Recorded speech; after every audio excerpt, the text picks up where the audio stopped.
All right, I'll say, how are you all this evening of your time as you create time to exist?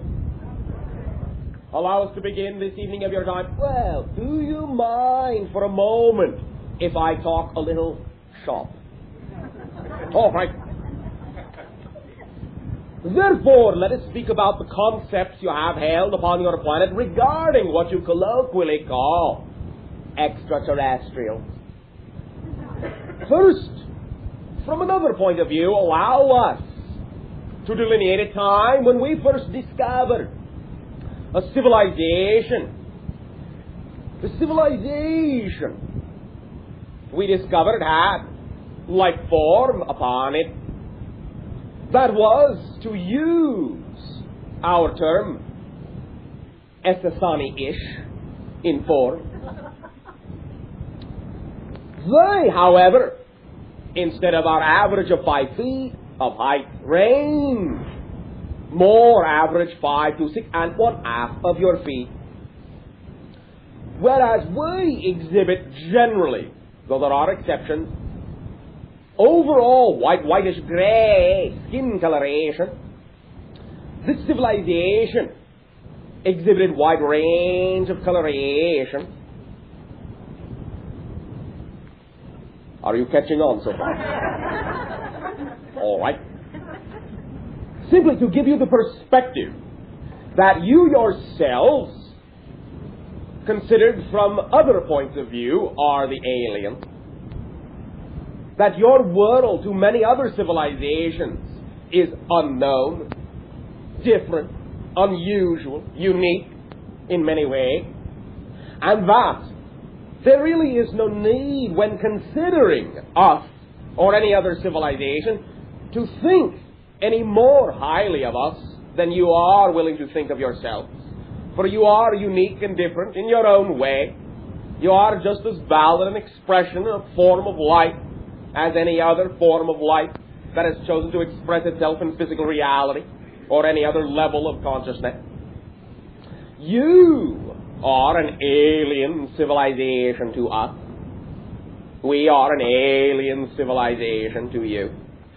But on other levels, we are the same. The way we choose to express that sameness is what creates the different societies. But it is that sameness that allows us the opportunity to create different expressions. It is because we all draw from the same source of infinite creation. It is because we are all the same type of soul, if you will, that allows us the opportunity to express ourselves in such a wide, diversified range of experience and life.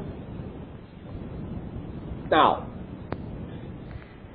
many of your years ago, when your culture even thought of the idea of what you call extraterrestrial, you would usually design your awareness regarding what these extraterrestrials looked like to be something always quite different from your own human physical thought.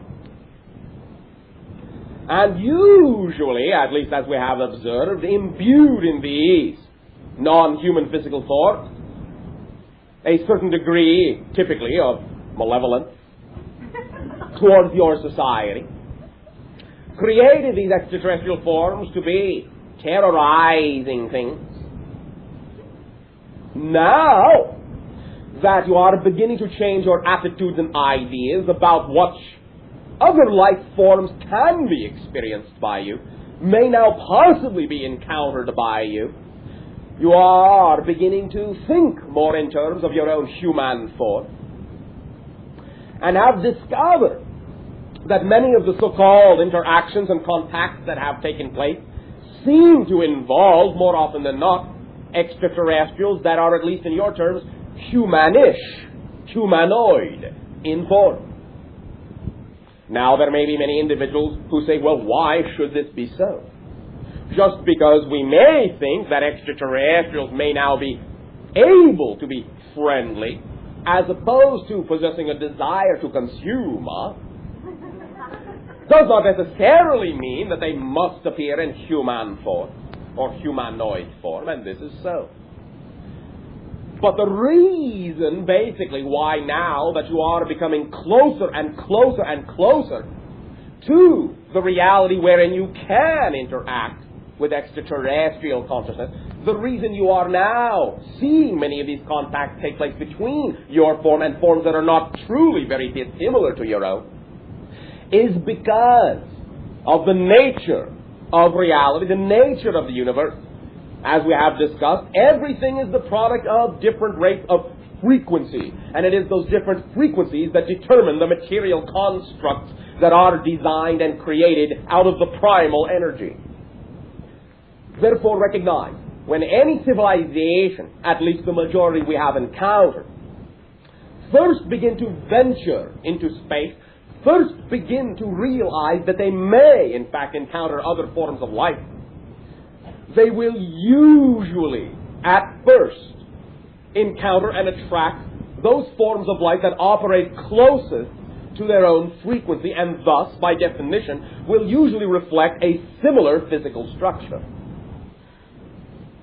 Do you follow me?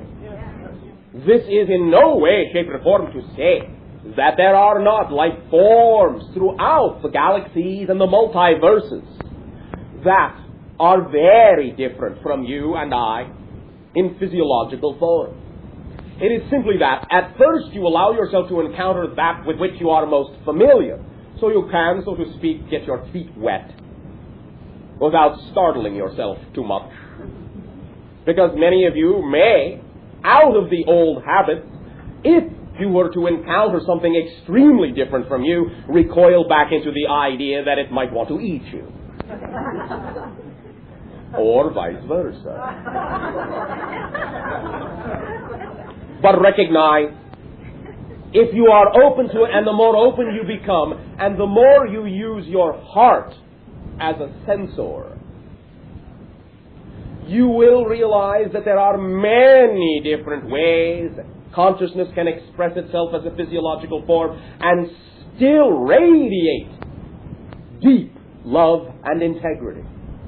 And the more open you become, and the more you explore all the different ranges of frequencies in which life can exist, then you will begin to encounter many of these other variations, as you would call them, upon your theme, and life forms that in no way, shape, or form are based upon any ideas that you are familiar with at all. So much so that you may not even recognize them for what they are when you see them. But encounter them eventually, you will, as you expand your sphere of understanding and your sphere of consciousness. Do not forget, there are many civilizations that are expanding in a similar manner. You will not be the last to arrive. There are many civilizations that will take many thousands of your years to arrive at places you were at thousands of your years ago.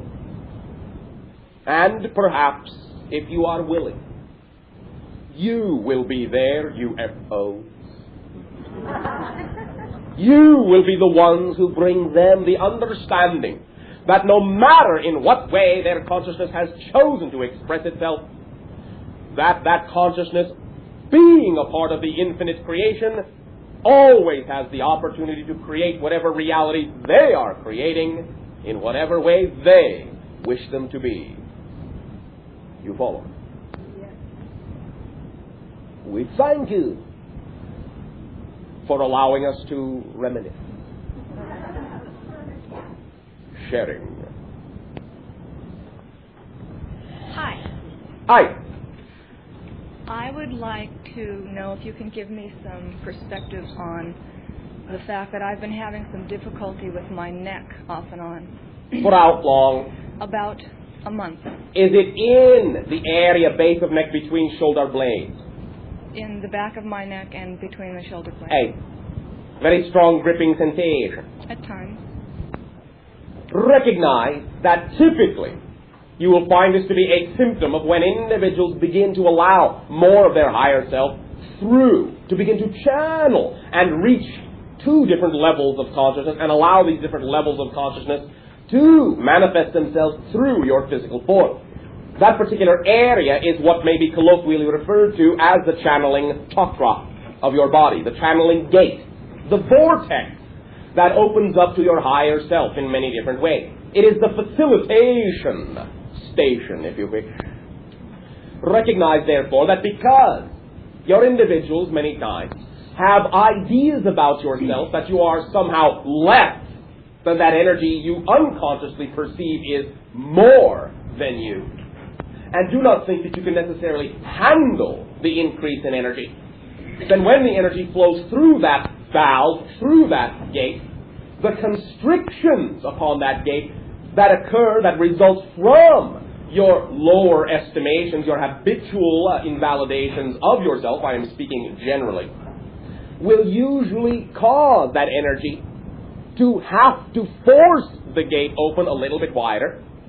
Friction will result, and that friction, in your bodily terms, may translate out as heat, fever, and or pain. As soon as you allow yourself to acclimate more and more to that energy and begin to exemplify in life the things that truly move you so that you can use that energy, allow that energy to flow more freely, then you will increase your rate of vibration to match the rate of vibration of the energy coming in. You will not feel that you are not capable of handling it. There will be no friction between a slower idea of yourself and a so-called faster idea of yourself that you think you are becoming. And when you remove that dichotomy and comparison, then there will be no friction. There will be no pain. You will acclimate. You follow me? Yeah, I wasn't... We are not necessarily talking about the idea of channeling in the way you are seeing it presented before you.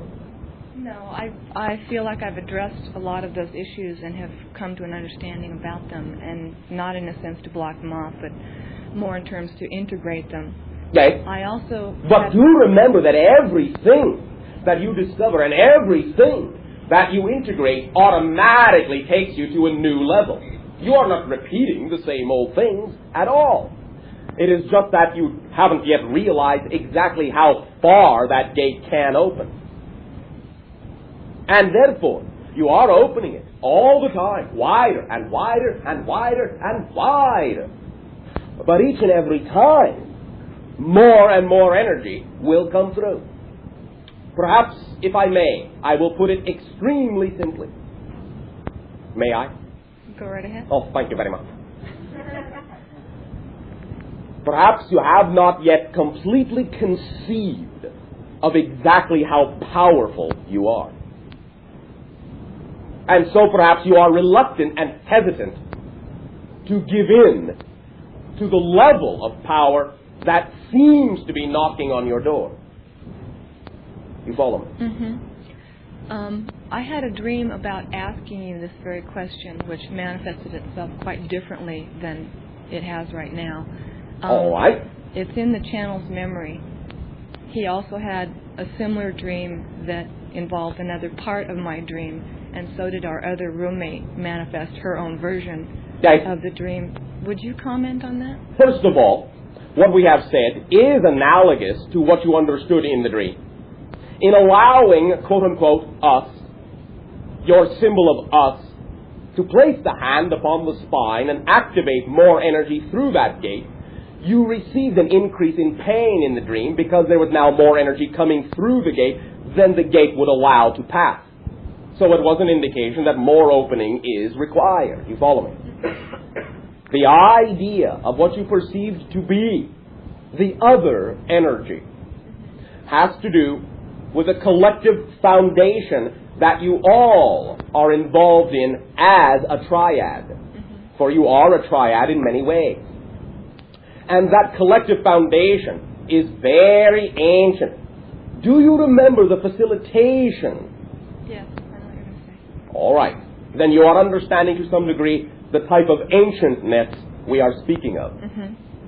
Almost pre-ancient, if there is such a term in your language. Why did it seem to manifest itself in such a demonic, animalistic way?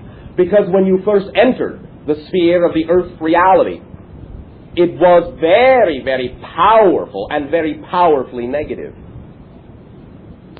You follow me? It is an ancient dream, an ancient understanding of power, And because it represents the very beginning of the path you have been on earth, it carries with it the full load of the reason you even came to earth to begin with. It is the primal self expressed not only in a negative way, but in a positive way. But it is also that very, very natural self, the primal energy self, that can be represented as an absolute polarity, one way or another. Even presented in the quote-unquote animalistic form, it can exhibit both positive and negative traits. But it is simply an indication that the increase in energy has allowed you to know that you are now dealing with levels that you have not dealt with literally for hundreds of thousands of years. You are opening up ideas that have had no quote-unquote business being in your lives until now. Because this life now is, and this is to generally all of you, this life now is the life you have been waiting for hundreds of thousands of years. This is the transformational life. And so as you reach the point of transformation, as you reach the end of the cycle of negativity, you will, of course, hearken back to its beginnings. You follow me? Yes, I do. Thank you very much. Has this assisted you? Yes, it has. I'd also like to say, even though I know it was my own creation, thank you for the dance. You are most welcome. Sharing. Hi, Bashar. Hi. There's something, my life's been wonderful lately. In past tense? No, it is. It Oh, is. thank you. But, I mean, it's been going on for a while now. Yes. Quite a while now. Yes, and as you may know or remember, I had been in a leave of absence from my job. Yes. And one of the reasons I did that is because I thought that something would come through Yes. to let me know what really would excite me to do for the rest of my life, or at least for a while now. Yes. If you were willing to act at any given moment on what excited you the most that you were capable of acting on, rather than just sitting around and waiting. Well, I was. In fact, I did a lot of meditation, a lot of exercises. All right. And I did a lot of, quote, programming to open up the channels to my higher self and so on. All right. And so, well, nothing was happening. And Now, one moment. You just said you were doing lots of meditation, Okay. opening up different areas, doing a lot of programming. What do you mean nothing was happening? No, a lot of it was happening, but what I want to say is Yes. that I was expecting Yes, we know. some information to come Yes. through. Okay. So a week ago Saturday, I decided, well, I'm really ready to go back to work and do some work, All right. and I'm going to start programming, quote, for getting a job. All right. I've used a lot of the Lazarus techniques Yes. to get various kinds of information Yes. and so on. And So what will you do? so so on Monday, I thought I had to go back to my regular job for a while anyway on Monday, and I went in and I was wrong, so I came home and I read the paper. I started reading the paper, and there was an article on various school programs Yes. for drug prevention, All right. that how they haven't been working very well. All right. And does that excite And you? that excited me very, very much. Oh, very good. And I thought, well, this is really something, I don't know the subject matter very much, but since I'm interested, it's easy to pick up. And I do have the right academic background to do research, testing, and evaluation in this area. Well, what a coincidence. I know. So I was very excited. I thought, it came. And I was going to start making some phone calls to find out how I go about getting a job in that area. Yes. And the very next morning, my boss called and said, oh, guess what? Something came through Yes. at my regular job. And? And that was very exciting, too, because it's a very interesting task. All right. Which one excites you more? Well, see, I didn't know. Both of them excite me a lot. All right. Then once again, as we have said, if two things seem to excite you equally, act on any one of them. It obviously does not matter which one you take. And when you make that decision, it will be obvious which one actually excited you more.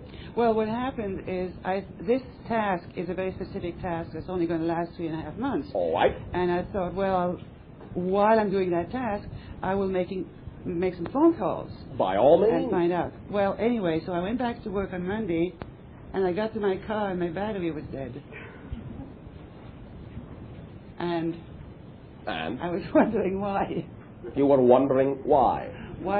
Because it excited me to go back to work for 3 months. I mean, it's not a long, boring job. It's an exciting, interesting job that's going to require some traveling and so on. And why was my battery dead? Perhaps because you need a new one. Well, I just had a new battery put in 4 weeks ago. And it was a defective battery. And what I thought was, well, maybe I don't need batteries to run anymore. To some degree. Very good. There is no need to rely on the idea of externalized power sources. You have all it takes within you. That's sort of what I thought. You are in touch with what your symbols mean to you. Okay. If you are willing to simply trust it. But again, allow yourself to recognize that your reaction, at least as we are perceiving it, seems to indicate that your first inclination was to treat that as a negative. Yes, it was. All right. Then it gives you the opportunity to activate the other pole of the battery, the positive one. Well, I think I did. Then I thought, well, there's no way I'm not going to do this task because it is interesting. All right. And it's only for like 3.5 months. All right. It's up to you. Why was the battery dead? I don't understand really why it should have died. Again, the idea is to simply show you, first of all, that when you allow yourself to act upon the things that do excite you, that does not mean that circumstances are not going to continue to allow you to grow another way. And it does not mean you will not continue to show yourself different portions of yourself that you have not yet seen. Right, very good. And particularly because it is a symbol of the idea to you of power used in either the negative or the positive pole. So it was a reflection, simply an opportunity for you to treat it in a positive way. But as we have said, your initial reaction was to think of it as a negative circumstance. Not for very long, but yes. I did not say that. Right. We understand that you are capable of recognizing these things. Yes. But simply it is no more mysterious than that. It doesn't have to have a deep, secret meaning.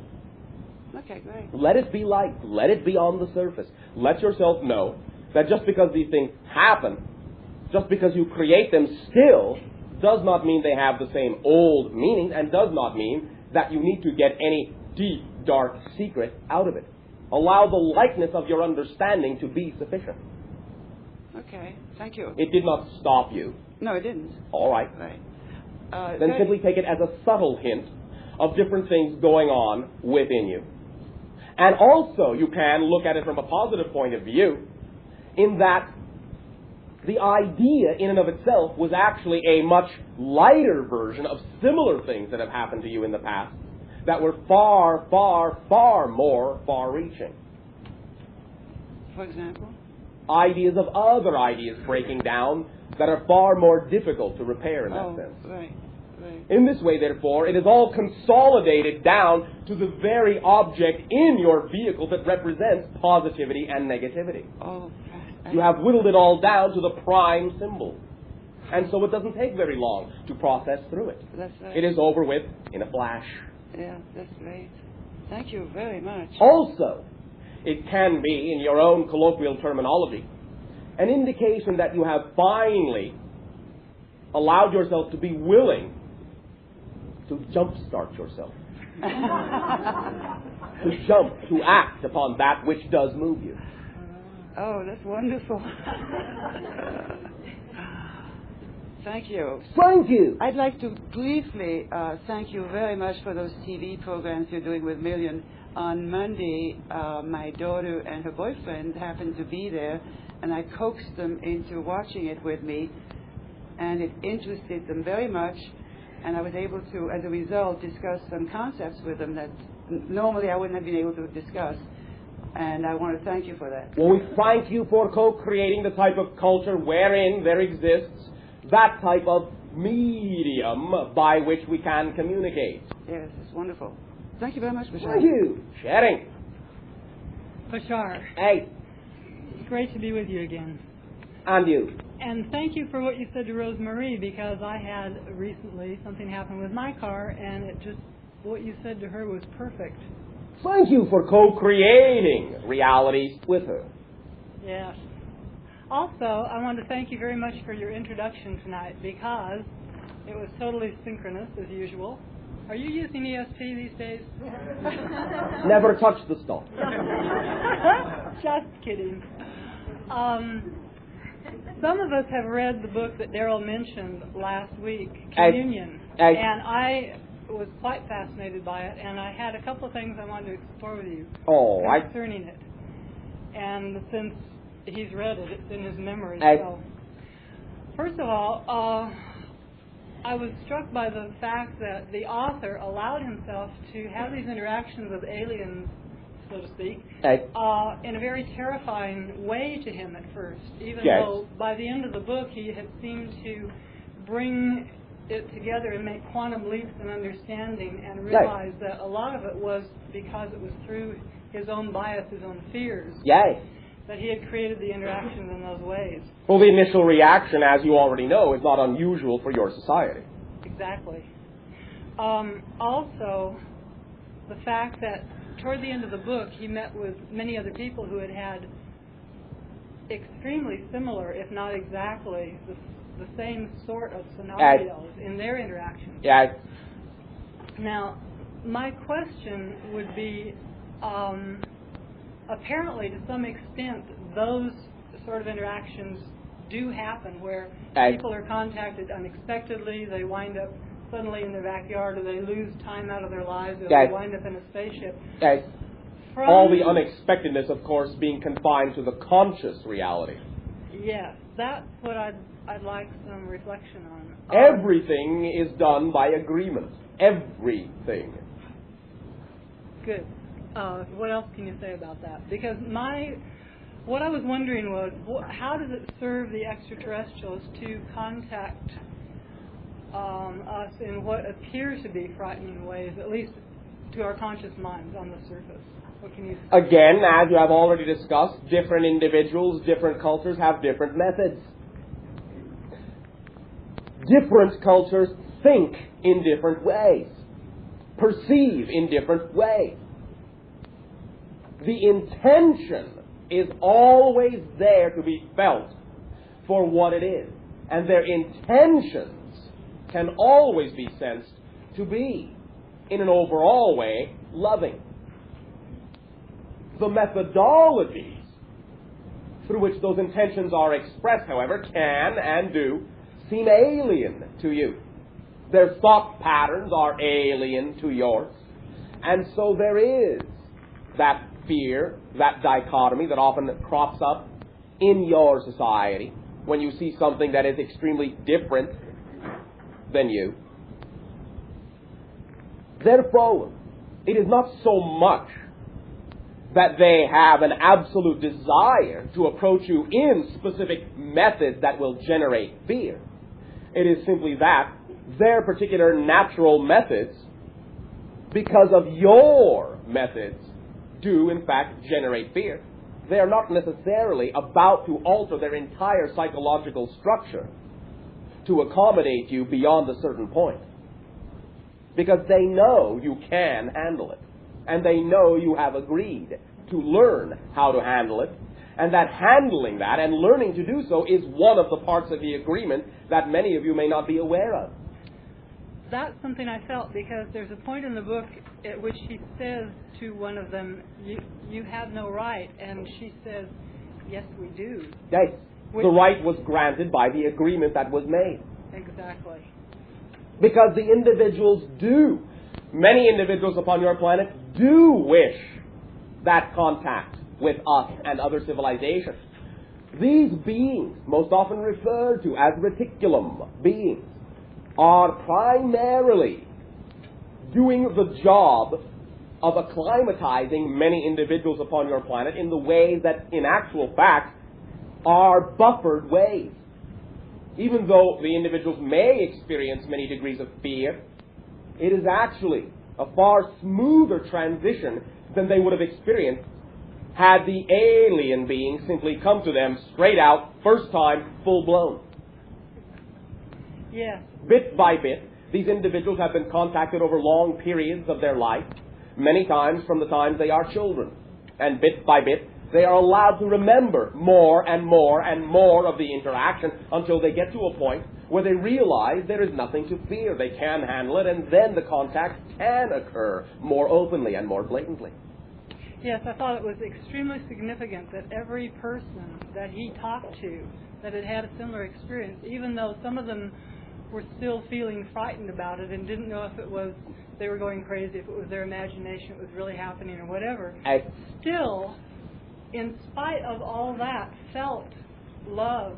Yes. And self-affection. Yes, at this point in his life. To put it simply, the aliens are acting within their integrity to the best of their ability, but they are not responsible for the way you have created your society to be and the reactions that you often have. Exactly. You have made the agreement. They are fulfilling the agreement, and they are doing it in the way that is easiest for you. Well, also, as you have reminded us, excitement and anxiety are exactly the same vibration. Yes. So what seems to be fearful is usually just tremendously exciting. Yes. As we all know, because we adore fun parks and roller coasters and all that sort of thing. Yes. So. Many times, therefore, when you encounter those beings, as we have said, for the first time, perhaps, in your conscious life, you will actually get a reflection on how powerful you are.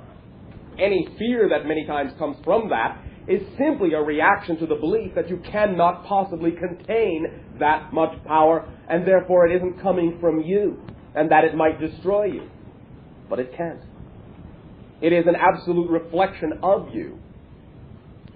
That is what you are learning. We thank you. Thank you, Bashar. That was excellent. Bye-bye. Our love. Cheering. Hello, Bashar. So Betty. How are you? Perfect. And you? Perfect. Bashar, I have an excellent talent for being able to assist people to dissolve the apparent barriers that we have between them. I used to give lectures called We All Seek the Same God, to attempt to dissolve some of the apparent differences that people create separation with. And I want to accelerate the momentum in sharing that ability. You are? I am. That's true. That helps right there.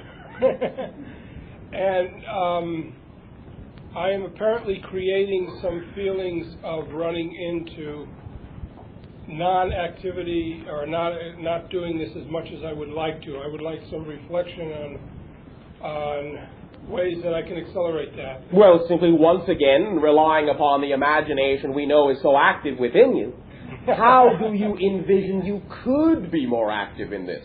Well, I envision I could be doing some of the television shows, speaking in front of almost any group that I can get a hold of. All right. Are you speaking to the individuals with whom you would be working on these endeavors? To some degree. Why only to some degree? Good question. That's what. Thank you. Do you have a good answer? No. Well, let's see if we can imagine. All right. Let's imagine a perfect answer. Well, imagine it. Stubborn and lazy is a concept. Stubborn and lazy. Yeah. Those are good answers. All right. So what you are saying is that stubbornness and laziness excites you more than the other ideas do. Yeah, that seems to be true to a great degree. All right. However, from a greater expansive viewpoint, I do want to be sharing. Actually, when I'm sharing, I'm much more excited doing the sharing. All right. May I remind you of something? Please do. It is hard work being stubborn. You better, but it's true. It has nothing to do with laziness at all. That's true. Well said. Now, you can stop fighting and allow things to start flowing by acting upon these other ideas. There is nothing in your way, nothing at all. Nothing in your way. The concepts of stubbornness, the concept of laziness are old tools lying in the bottom of your workshed. And of course, the physical tends to reflect those when they're activated. But in this way, You can simply pick them up and acknowledge that they do, in fact, bear your name, and set them on the shelf. Lovely. That's of value. Thank you very much, Bashar. Thank you.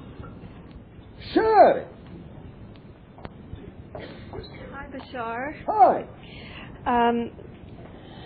I have recently started, or actually about 9-10 months ago, started channeling visual. 9-10 months. About 9-10. 9-10. All right. Channeling. 9-10 months ago. Right. Visually and telepathically. And I'd like to know, a lot of different entities are coming through. I'd like to know. Not really. Well, then I can't identify all of them. Good. You're not supposed to. You see, the idea in your society is the penchant for labeling things. You have to know exactly who this is, what it's for, what it does. That is actually holding back the channeling. Now, you will find that when individuals in your society begin to allow some of this energy through, the reason it manifests as so many apparently different entities is because what you are doing is familiarizing yourself with all of the different aspects of your own oversoul that you have not yet integrated within the consciousness that you are. Not to say that you are not in touch with other levels of consciousness as well, but the first way that that consciousness will come through you is to allow you to funnel more of your higher self through as different aspects in different ways so that you can get used to all the different ways you are as a being and all the different things you contain so that you can blend and integrate that, and when you integrate that, then you will generally recognize the difference between what you are doing now and any other level of consciousness that you may be able to channel a little bit later. You are preparing yourself by re-familiarizing yourself, by reintroducing yourself to all of the different aspects that you are. Mm-hmm. That is why the labels are now unimportant. Go off of the essence of the whole idea. The idea behind channeling is integrative, not segregative. This is all one energy that is capable of manifesting in multifaceted methods and expressions. You follow me? I do. And what I'm sensing is I'm getting reflections of all the different parts of myself. As myself and also as other entities both? Oh, absolutely. Always both. But everything is the same one thing. I want to check to see about one entity. All right. Is Zeus still with me? Zeus? Always. Never can leave you. Nowhere to go. I worked on myself about a month ago. This was Christmas Day, 2 a.m.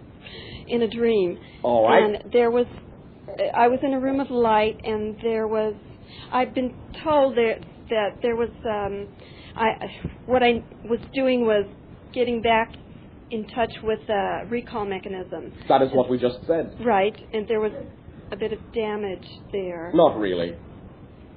Only the belief is the so-called damage. Did that mechanism have to do with abundance? One level. You are now forming an abundance of energy within you by reacclimating yourself to all the ideas and all the fragments you have created yourself to be. When you allow yourself that integration, then all reflections of integration, including unlimited abundance, will flow into your life automatically. And vocal channeling then is available to me when I'm ready, or if it's so if I want excites it. you, yes. Right. Although we perceive that there may be other ways in which you can also manifest that energy. One way may be through the idea of your hands in a healing, balancing frame of reference. What about the creative arts? Through your hands in that way. What I'm getting is writing. Through your hands. Thank you. Thank you very much. Thank you. Happy blending. Thank you. Daddy. Hi. Since my early teenage life up until present, I've been seeing little tiny lights floating around in front of me, and I was just curious of, did they serve a purpose, or was it helpful? No purpose whatsoever. Is it helpful? Do you believe me? Yes. Is it you helpful? Do? You believe me when I say they serve absolutely no purpose? They have no reason for existing at all? You believe that? Well, it's been from early teenage life until now, and it's occasionally. It doesn't happen all the time. So? And I was just curious, is there... First of all, when you say I was just curious, there is no such thing as idle curiosity. You are not curious for no reason. Is there a meaning for all the... Yes. When you are in what you call the area of adolescence, you become extremely psychically sensitive. And the sensitization has allowed you to expand your typical, what is typical or has been typical in your society, your typical range of frequency perception in terms of energy. These lights represent different levels of energy that you are capable of seeing from time to time that are usually invisible to other individuals. You are seeing manifestations of creation, intersections of consciousness as they impinge upon the frequency of your reality. You are seeing, in a sense, the interaction of other levels of consciousness with your level of consciousness. You actually are seeing an electromagnetic manifestation of that interaction. Okay. Should I, when I see the lights floating around, I get nervous and I try to wipe them out and get back to, I feel like I'm on a level of unconsciousness, and I try to get back into reality. Back into what? Well, it's like I can look at Stop. We understand what you are saying, but the reason we are interrupting you in that way is to allow you to listen to what you are saying. Okay. The words you are using carry with them very strict definitions. You are implying that reality is a particular thing as opposed to anything else, and it isn't. All right. Reality is what you believe it is, and that's it. There is no externalized reality. None. Okay. It is what you believe it is. That's reality. Therefore, the nervousness you feel, once again, is simply your own energy, your own awakening, your own awareness of your connection to the energy you are perceiving. All right. The fear is simply the habitual reaction you have been taught to have in your society regarding something you don't understand. Mm-hmm. As we have said, excitement and anxiety are the same energy. It is excitement when you allow it to be what it is in a positive sense. It becomes anxiety when you invalidate it in a negative sense and attempt to run from it. Okay. That is the only reason you were nervous. Okay. Reactions, emotional reactions, do not come out of the blue. You do not ever, never feel something for no reason. You feel things because you have an ingrained belief about that thing. Feeling is a reaction to what you already believe to be true. So if you feel nervous around that phenomena, it is because you have been taught to believe you should be fearful. There is nothing inherent in that phenomena, nothing built into that phenomena that is, in and of itself, fear-generating. It is simply another level of the overall energy that creates all realities you experience, and it is an indication of your ability to increase sensitivity in many of what you would typically call psychic ways that can allow you, if you are willing to give full blossom to that, to flower and bloom and branch out in many more creative, expressive ways than you may be allowing yourself to do now, just because you think that the only reality that is real is the one society tells you is real. Right. That's why I had to ask the question, because I wasn't sure what it was. But now you are. Thank you. We thank you for your willingness to explore what is only another aspect of the total consciousness that you are as a unique expression of infinite creation. There is absolutely nothing you could ever discover about yourself that could not be applied to the total understanding of your being in a positive way. Nothing. Okay. If you choose to believe that that is so. Your reality is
We are enjoying yours as well. It was very synchronous. This past week in my channeling class, there was a very unexpected incident that occurred. I was expecting, I guess, some flowery little entity of some sort. I don't know. Flowery little entity. Something really soft and lovey and that sort of thing. And all of a sudden, this tremendous voice came through and said it was from Sirius, but it said also that it would be having something to do with the idea of our beginning to interact more with other civilizations. And I thought that was very interesting. Yes. Yeah. And again, primary among those quote-unquote other civilizations is the dolphin civilization upon your own world. Aliens in your very backyard. Right. And that is why the strong, serious connection. Mm-hmm. Thank you. We thank you very much. I want to ask you about something. Week before last, in the entitlement of the Golden Gate, there was a statement that you made, and I listened to the tape a few times, and I want to ask you about this particular thing. All right. I'm going to read it first, and then I'll ask you about it. All right. Okay, you said the gate that you are is bipolar, Yes. in an opposite way to the way you experience your reality, and the way that the materials are set up to create that experience. What did you mean by in an opposite way to the way you experience your reality? In other words, to use the analogy we use, your physical reality is like a crystalline form of a liquid. Mm-hmm. The liquid is the potential reality. The crystalline form, what you experience as your physical reality.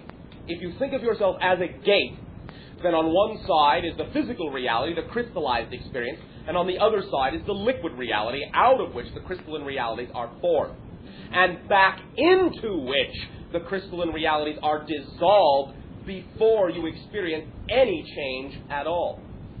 You follow me? Mm-hmm. So far? So far, yes. Now, thinking of yourself as a gate, therefore, the way you interact with the crystalline reality is as a liquid. The way you interact with the liquid reality is as a crystal. You always show the opposite face of whatever it is you are facing, so that you can always understand the polarity viewpoint and have the blended, balanced idea, both sides of the issue on either side of the gate that you are, so that you can function as a gate that functions in two directions. Mm-hmm. You follow me? Mm-hmm. That is all we meant. Okay. Does that clarify anything for you? Yeah. When I was thinking of the idea, I was thinking of another aspect of it, which was like taking a glove and the outer rim of the glove, like sewing it around a circle, and you can turn the glove either way. Yes. Although when you turn it, we call wrong side out, it's facing in an opposite direction. Yes. But then it can go back and face the other direction. So it's like the same thing with this idea. To some degree, yes. Although what you are also including by your example is the idea of alternate universes. Mm-hmm. Yeah. Which are, in that sense, mirror images in many ways of the ones you consider to be facing the quote-unquote right way. Mm-hmm. Okay. And you said also the way that the materials are set up, is that like the atoms? Is that what you're talking about?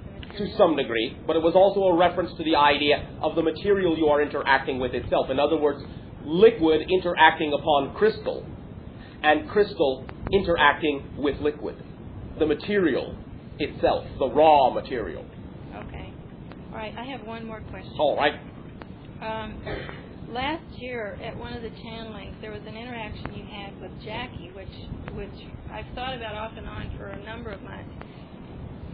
She wanted you to give her some information, and you didn't want to. You yes. felt like it was something you should yes. do. Okay. And we talked about the idea of making an exception. Right. And we talked about the idea of absorbing the responsibility. Right. Okay. Now, you mentioned that as a result of that, there was a karmic situation of a blindness in a lifetime.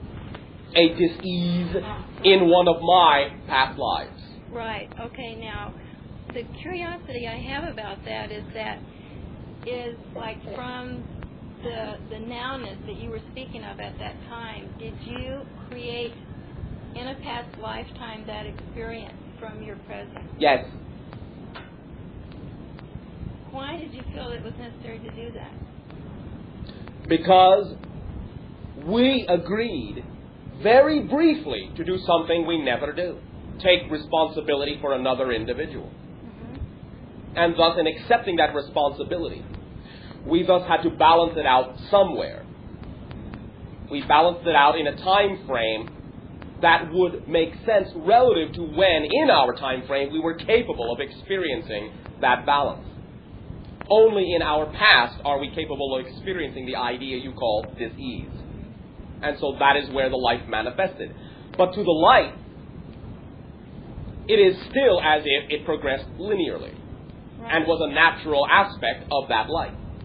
Okay. It was not perceived by that life as having been created from the future. But it was created from the future. In a sense, yes.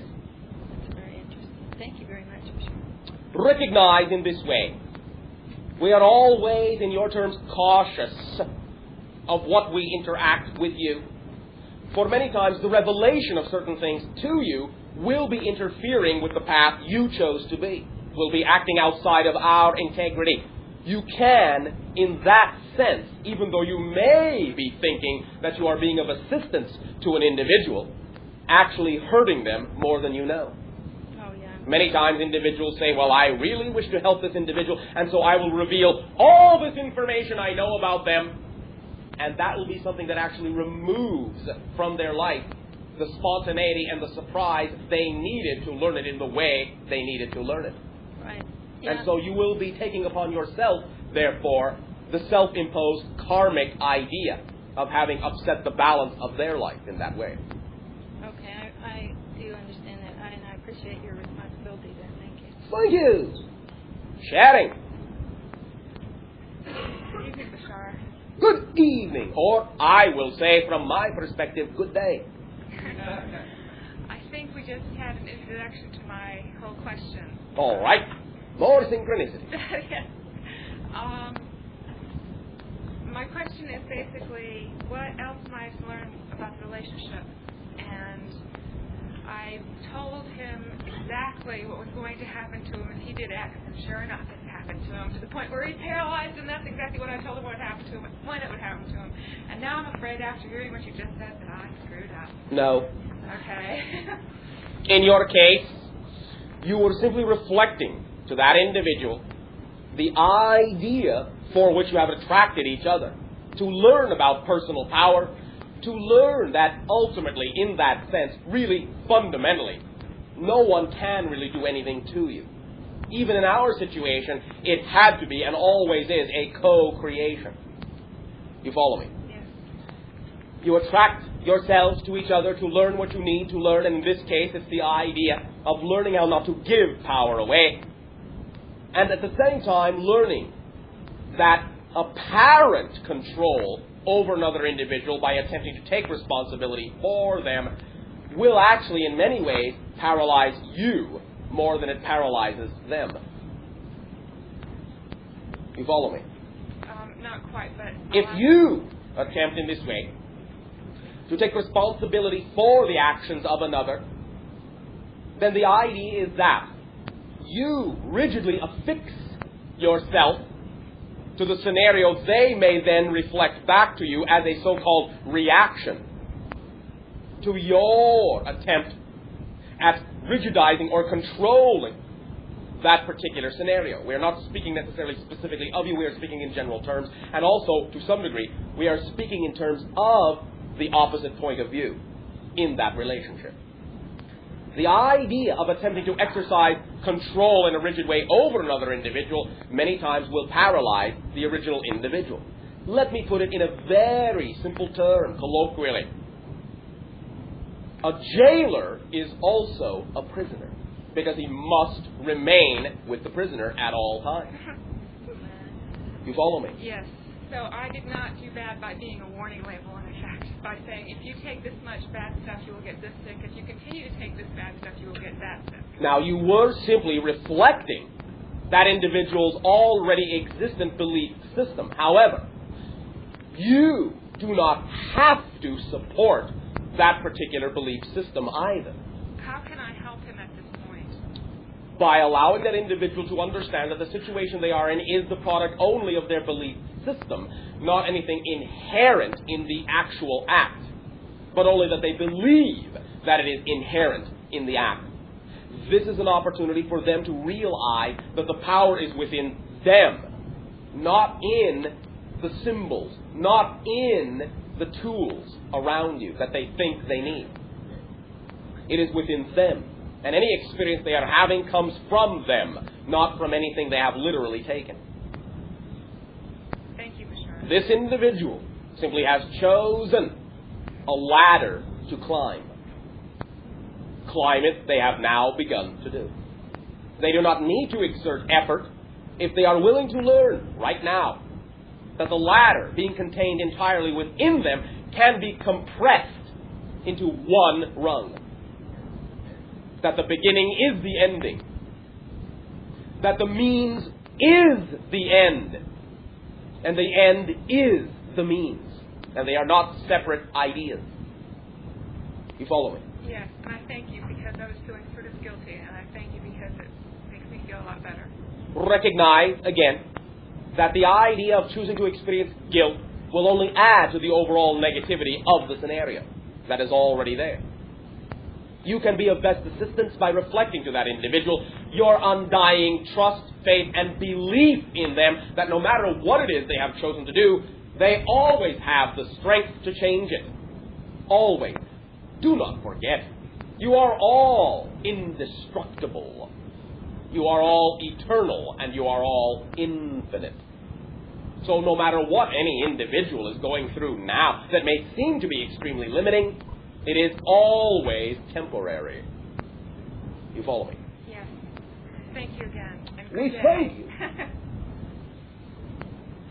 Shouting. Good day to you, Bashar. Good day. I want to say first how exciting it's been sharing with you. Still is exciting sharing with you. Thank you.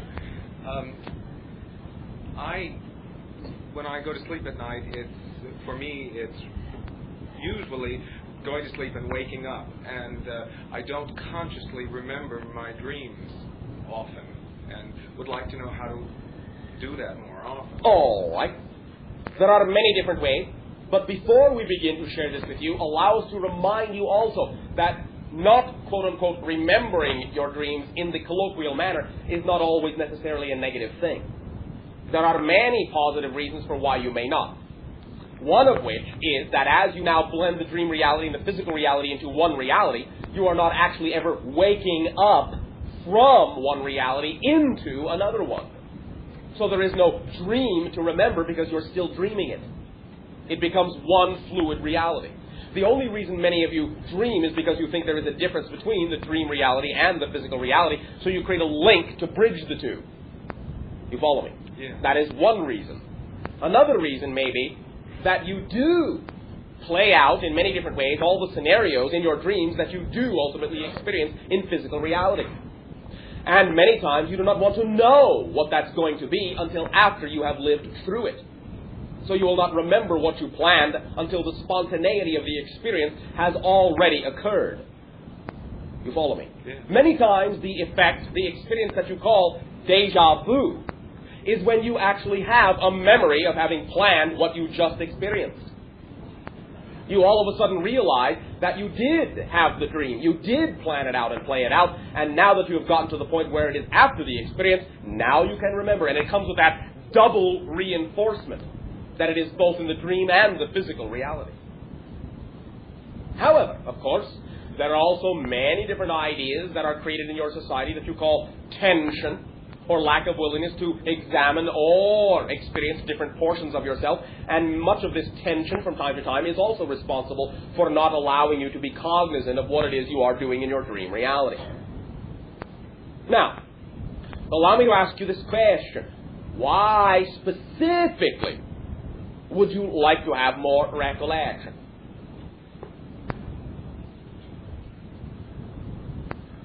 I feel like I'm missing communication. All right. Communication with what? Myself. Which self? I don't know. Oh, but you do. Subconscious self. Oh, subconscious. All right, but that's just a label. Unconsciousness, just a label. Yes, they seem to be real in your society, but that's only because they are labeled as distinct and separate. The same goes for what you colloquially call your higher consciousness. Yes, it is real, but it is also you. It is also what you are, your subconscious, your unconscious, your higher conscious, your collective conscious, your physical aware consciousness. It is all the same stuff, all the same consciousness.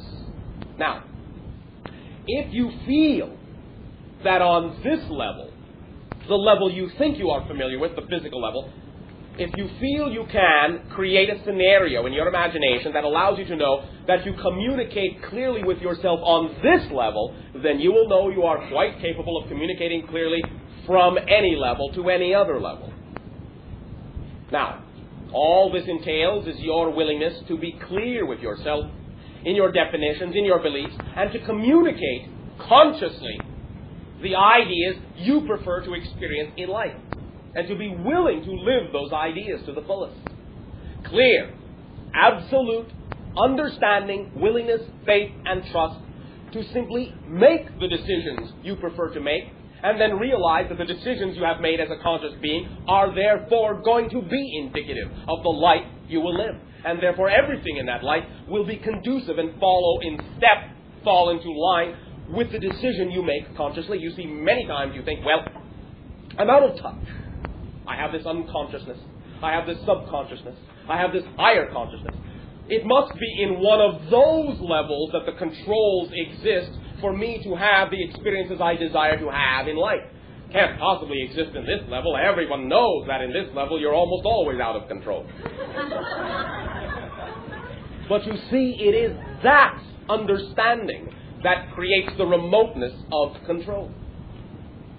The idea is that you, on this level, are just as powerful and just as valid. You are different, perhaps even more expanded on other levels. But you are no less valid. You are no less powerful in your own way. You are just as powerful as you need to be on this level to simply decide, truly decide, that you will be in touch with whatever you need to be in touch with. You have the commandment on this level to decide that that will be so, and then it will be so. Your higher self, your subconscious self, and your unconscious self will listen.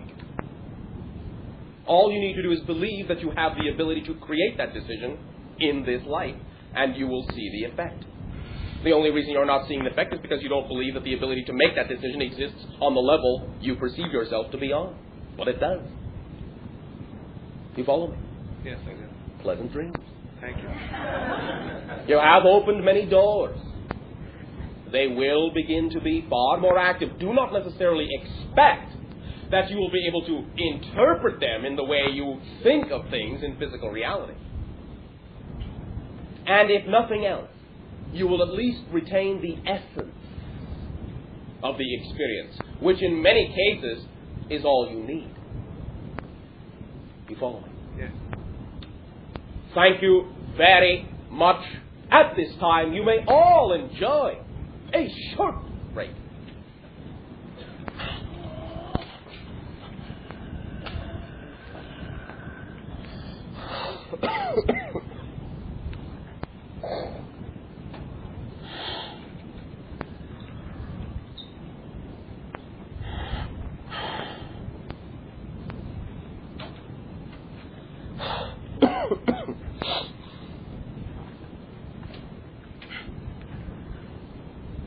How's everything going? All right, I'll try. Continue. Thank you. Hello, Bashar. Hello. I appreciate this opportunity to communicate again. And we with you. Thank you. I have one question on two subjects. All right. The first is Nostradamus, the 16th century French physicist, astrologer, made many predictions. I understand one of which was that this part of the country will slide under in May 1988. In May 1988, will you be channeling in a different location, say Arizona? There may be many opportunities for the expansion of the channeling in many different locales upon your planet, but do you understand our perspective on what you call prediction? No. Will you allow us to share this with you at this time? Yes, please do. Thank you. There is no such thing as a prediction of the future.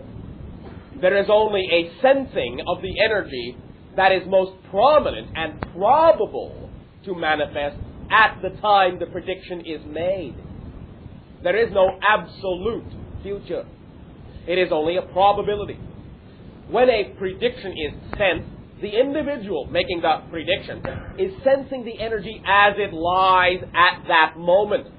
Behind what ideas is the most momentum and has the most likelihood of manifesting if, important if, the energy doesn't change. You always have the opportunity to change that energy. And in very many ways, the reason that predictions exist is to let you know where the energy is, and if you don't prefer it being there, to change it. So predictions, when they are understood for what they are, rather than the rigidized, unmovable structures many of you have been taught to believe they are, when they are understood for what they are, then you will realize that a prediction, when it is made, and therefore when it is known in your consciousness, renders itself many times obsolete just by being known. Because when a prediction is known, you are now aware of where the energy is. That changes the energy. Your awareness of where it lies changes the energy. Because then if you don't prefer it to be there, you can do something about it now that your consciousness is focused upon it. If you hear a prediction and you do not think you have the ability to change the energy, if you generate more fear, then you reinforce the energy that the prediction first picked up on and make it more likely that the prediction will come to pass. But if you simply are willing to realize that a prediction in no way, shape, or form determines that this is the absolute thing which must happen, then you can understand you have a great deal of flexibility with regard to so-called prediction. Now, also, anytime a prediction is made, it is made within the context of the time frame that it occurs in. And many what you call ancient predictions, many ancient sensings of the way the energy of the entire culture in which you exist was to be experienced, followed from a certain belief that existed in your culture at that time. And the belief generally summed up is as follows. The great transformations that were sensed that were going to occur could not be understood as being able to occur without everything that already existed coming apart first. So, when those predictions were made, they were made with the understanding and the belief that in order to experience the transformation, things had to absolutely be destroyed to make way for that transformation. Now, things do have to change. Things do have to, in a sense, break down for another reality to take its place. But that breaking down in no way, shape, or form must be destructive. It can be creative. A breaking down can simply be the willingness to allow something to change rather than holding on to the way you believe it must stay. Then the situation, then the culture, then that structure will, quote unquote, break down. It will change. It will transform into the type of structure that is capable of representing the transformation in a less catastrophic way. Are you following along so far?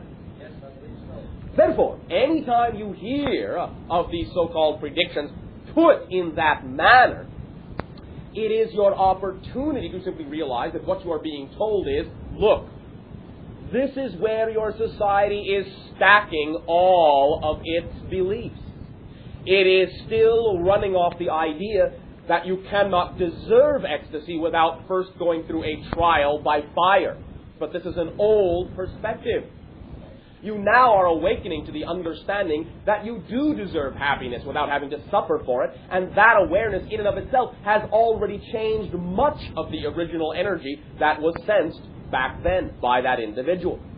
Now that you know you are made of love and made of light and made of ecstasy, and that ecstasy and happiness is your birthright, you now know that you don't have to shake yourselves awake. You are waking up without that violent action.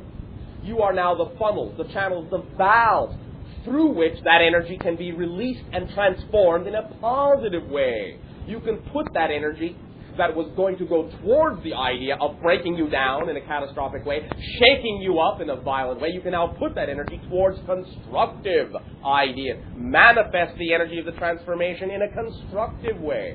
Doesn't have to be a destructive way. Now, any individual that simply knows beyond a shadow of a doubt that they are waking up, that they do not have to shake themselves awake, will know that that experience is not something that they need in their reality, and therefore, even though there may be isolated pockets around your world that does believe it must experience it in that way, anyone who does not believe that they must experience it in that way will no longer be in those areas automatically. They will not have to plan to move. Their life will contain whatever scenarios they need to contain, and they will move. They will simply not be where those things are going to occur if they are going to occur. If enough individuals in that area all realize collectively that they do not have to experience the transformation in a catastrophic way, then the energy of the entire area can change, and that manifestation does not have to occur in that area at all. It is up to you. So anytime you hear those predictions, take it not as an absolute law of the universe, this is chiseled in steel. No. Take it as an offering, as an opportunity to examine where you are being told the energy lies, and if you don't prefer it to be there, take it as an opportunity to change it by doing the things that excite you in life, being of service, and acting as if you know you deserve ecstasy without having to struggle and suffer in order to believe that. You follow me? Yes. Does that assist you? Yes, very much. Thank you. Thank you very much. My other question is this. Last week, I asked you at this meeting, I said that I wanted to contact a great-great-great-grandfather of mine. Yes, and we said you were the extension of that idea. Yes, that's true. And that discovery blew all the questions out of my head that I had. Because you have connected with more of a totality. Yes. I perceive now from that all the experiences of my great-great-great-grandfather are within my own memory box. Hey. How may I tap that? Can you? By living the life you are living now, you will draw upon anything you need from there as well. You do not have to differentiate where the knowledge comes from. The idea is to live the life you are living now. You will instinctively know what you need to know when you need to know it, but not before. Because there is no reason to know something before you need it to use it. You follow me? You will discover that all the knowledge you require will be there at hand when you are willing to simply live the life you are living now. Because this is the life now, not that one, this one, now. And there's no way that I can just go back and relive that time? In a sense, yes, but do remember, you are still living it now. It is going on now, and the life you are here cannot occupy the space already occupied by that life now. That is that life. This is this life. This life contains all it needs to live this life. There is always some bleed through from one life to another. And there is just as much bleed through to that life from this one as there is from that one to this one. So you are cross-sharing with all of yourselves all the things that all of yourselves need to know when they need to know it. If at some point in any life there is something you need to know from the future self, you will know it. If there is something you need to know from the past self, you will know it. You follow me? You can explore this idea in any way, shape, or form your imagination so desires, but you will be doing all of that exploration in the present. You will be doing it as the present you, and you will not literally be reliving that life. That, and anything you experience of any notion of any past life, will be a part of the life you are living now. You follow me? Yes, I believe so. Use your imagination. Go into your relaxed meditative state and simply think of the consciousness you were in that life and still are in that life. Then simply open up to ideas, attitudes, feelings, experiences. At first it may come as sensations. It may not come analytically. It will come. You are receiving communication. You simply may not always think so because you are thinking you have to receive it in a way you are used to thinking of communication now. It may come more as sensations at first. If you act upon the sensations, you will then generate the thoughts that go with those sensations, and you will know what you thought then and what you experienced in that life. The idea in wishing to understand the thoughts of any other individual, whether it is at any other time or not, is to identify as that individual as closely as you can. And what that simply means is love that individual as much as you can, unconditionally, and love yourself. Then you will form an identification pattern in your consciousness that will mimic the consciousness patterns in that life. And then you will share the same thoughts, so to speak. But it may first come as sensations, because the perspectives in that life were quite different than the perspectives in this one. And it may not translate into the terminology you are used to thinking in at first. Go with the flow. Thank you. Thank you very much. Bashar, could you share a title for tonight?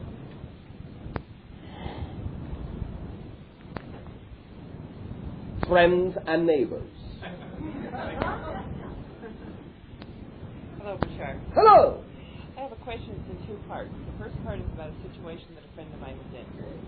There's the friend part. The second part is my reaction to the friend. My friend Ellen has, in the past year and a half or so, gotten a job, held it for 6 months, and then lost it. Went through the same situation. Lost it? Yes. Got another job, liked it very much. That's about the way she looked at it, too. I see. And lost it. You do know that you lose nothing. There is nowhere to lose anything to. Things may change their appearance, but they are never out of your reality. The energy is the same. It is there. It has changed into another aspect. Nothing is ever lost. Ever. That is an assumption from a belief. But nothing is ever lost. It changes in the way it needs to change to represent the life you believe you are. And the idea, once again, is to realize that no situation has built-in meaning. Therefore, when situations occur in your life, just because you have been taught to think that it's a negative situation doesn't mean that it is. If you give it that meaning, then that's the effect you will continue to get out of it. But at the same time, if you recognize it as a neutral set of props, if you give it a positive meaning, then you will get a positive effect out of it. Okay. That's good, and I'm glad you reminded me of that. Thank you. I can see her doing that, though. All right. Seeing this very negative situation. Okay. Well, ask her why she chooses to believe that it must be. Okay. Can you give me any insight as to what's going on with her, as to why she keeps turning over jobs? First of all, she is learning what we have been discussing, the idea that she does not necessarily have to look at it as a negative situation, and that one thing changing makes room for another thing, and that all things are equal. She doesn't have to worry about the idea of whether she will be supported in life. It is also an opportunity to examine her opportunity, her ability to do what excites her the most, and trust that she will be supported in that. And she doesn't have to struggle and suffer to make a living. She can live in ecstasy, and she will generate the support she requires. You follow? Yes, I do. Okay, the second part is, in being around her, she sometimes goes on and on and on and on about the situation. I find myself getting depressed, one, and angry, too. That's your choice. She has nothing to do with it. It's your choice. Okay. How can I... By loving her as she is. Okay. By knowing that she is learning what she needs to learn. Anger is only you aligning with what you know to be true as compared to what you are seeing in her. But it does not have to last any longer than your knowledge of that being what it is. Anger is only alignment. You see something, you align. This is what is true for me as compared to what I am seeing. All right, no big deal. You don't have to invalidate someone else just because you are now in touch with what's true for you. That's what allows anger to turn into frustration, guilt, rage, and hatred. Invalidation, judgment of others. You follow me? Yeah. And the only way you will feel the idea of depression is to believe that her reality does have something to do with yours. You follow me? If you simply find that what she is doing is not the vibration you are, then why accept to share that belief? You follow? Yes. Shine for that individual as an example of what a reality can be in harmony, and you will be being of best service to them if, important if, once again, if they decide to choose to share the reality you are showing them, which they do not have to do. Everything is equal, everything is valid. What anyone is learning is what they need to learn at the rate they are learning it, in the way they are learning it. Again, everyone is eternal. What's your rush? Okay, thank you. Thank you very much. Getting. Hi. Hi. For almost a year now, I've been trying to make sense of my childhood. Trying? Yes, I haven't succeeded. Oh, yes, you have, in many ways. But that is because you don't have to try so hard. When you stop trying so hard, the things you need to understand will make sense to you. Now, may I ask you a question first of all? Sure. Are you sure I may ask you a question? Yes. Oh, thank you very much. Do you think it is absolutely necessary for you to have that understanding before you will be able to function as the person you are now? Yes. Why? Because that is what you have been taught to think? Well, I think there are too many patterns that are in my life that if I'm trying to figure out why these patterns have happened, I can trace it way back. So what? I figured I would start there. Well, because I want to break these old patterns. All right. But if you are paying close attention to what you just said, you will realize you did not answer my question at all. Now, I asked you if you believed that understanding these patterns of the past had something to do with you being who you are now. You said yes, and I said, why do you believe that they are connected? Why do you believe there is a continuity between what you did and what you are?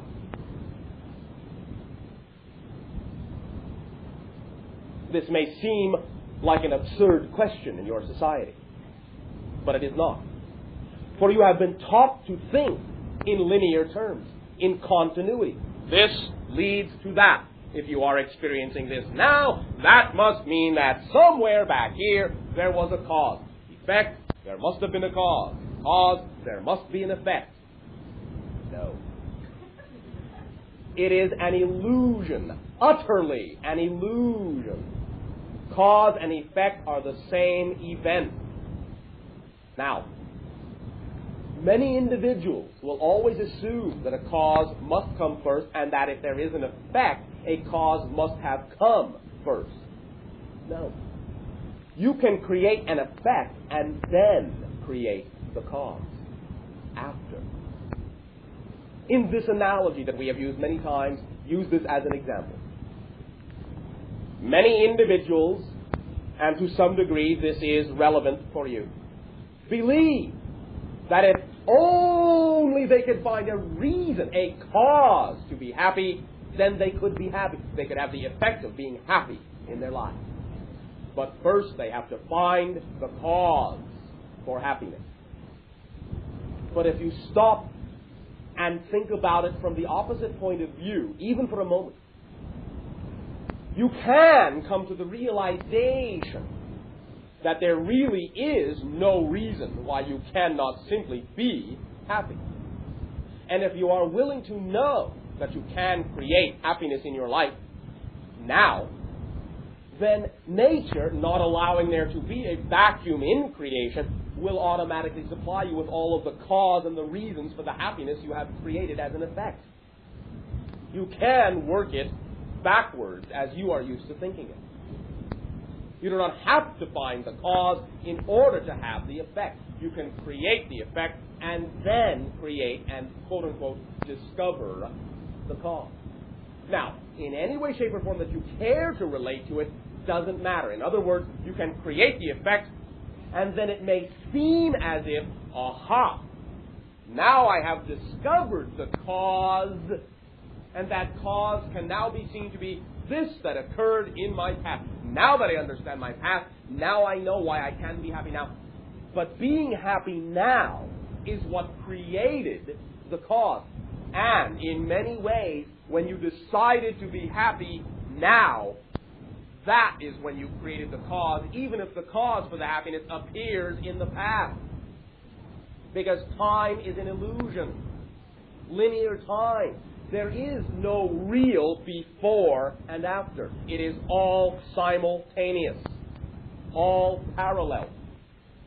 Many causes for what you are going through in life now that you even have a memory of experiencing in the past were not there necessarily until you, in this present time, created an effect that gave rise to the need for a cause in the past that would have made linear sense out of why you're experiencing the effect you're experiencing now. Is this making sense? Yes. Therefore, anything you need to know about any patterns in your life are all coming from you now. Let me remind you of something that we have reminded a few individuals recently of. You are constantly creating your entire universe every single moment of time, over and over and over again. All change, all movement that you experience in your reality is the product of a series of slightly differently positioned whole universal creation, much like the process you refer to as the single cells of a film or an animated sequence. Motion is an illusion created by the rapidity with which the different scenes are changing. You follow me? At any given moment, each frame of the film of your life is absolutely complete and not necessarily connected to any other frame. At any given moment, you know, by analogy, in a film, even though you may have a sequence of images, any one of those frames you can at any time remove and replace with an image that has nothing at all to do with any of the other images in the sequence. You follow me? Mm-hmm. Life also is structured that way. At any given moment, you can replace a frame in the so-called sequence of frames you have been generating. And that one frame will change everything. Everything. Any idea of you as a being that contains habitual patterns from the past, that is the whole idea you are being now.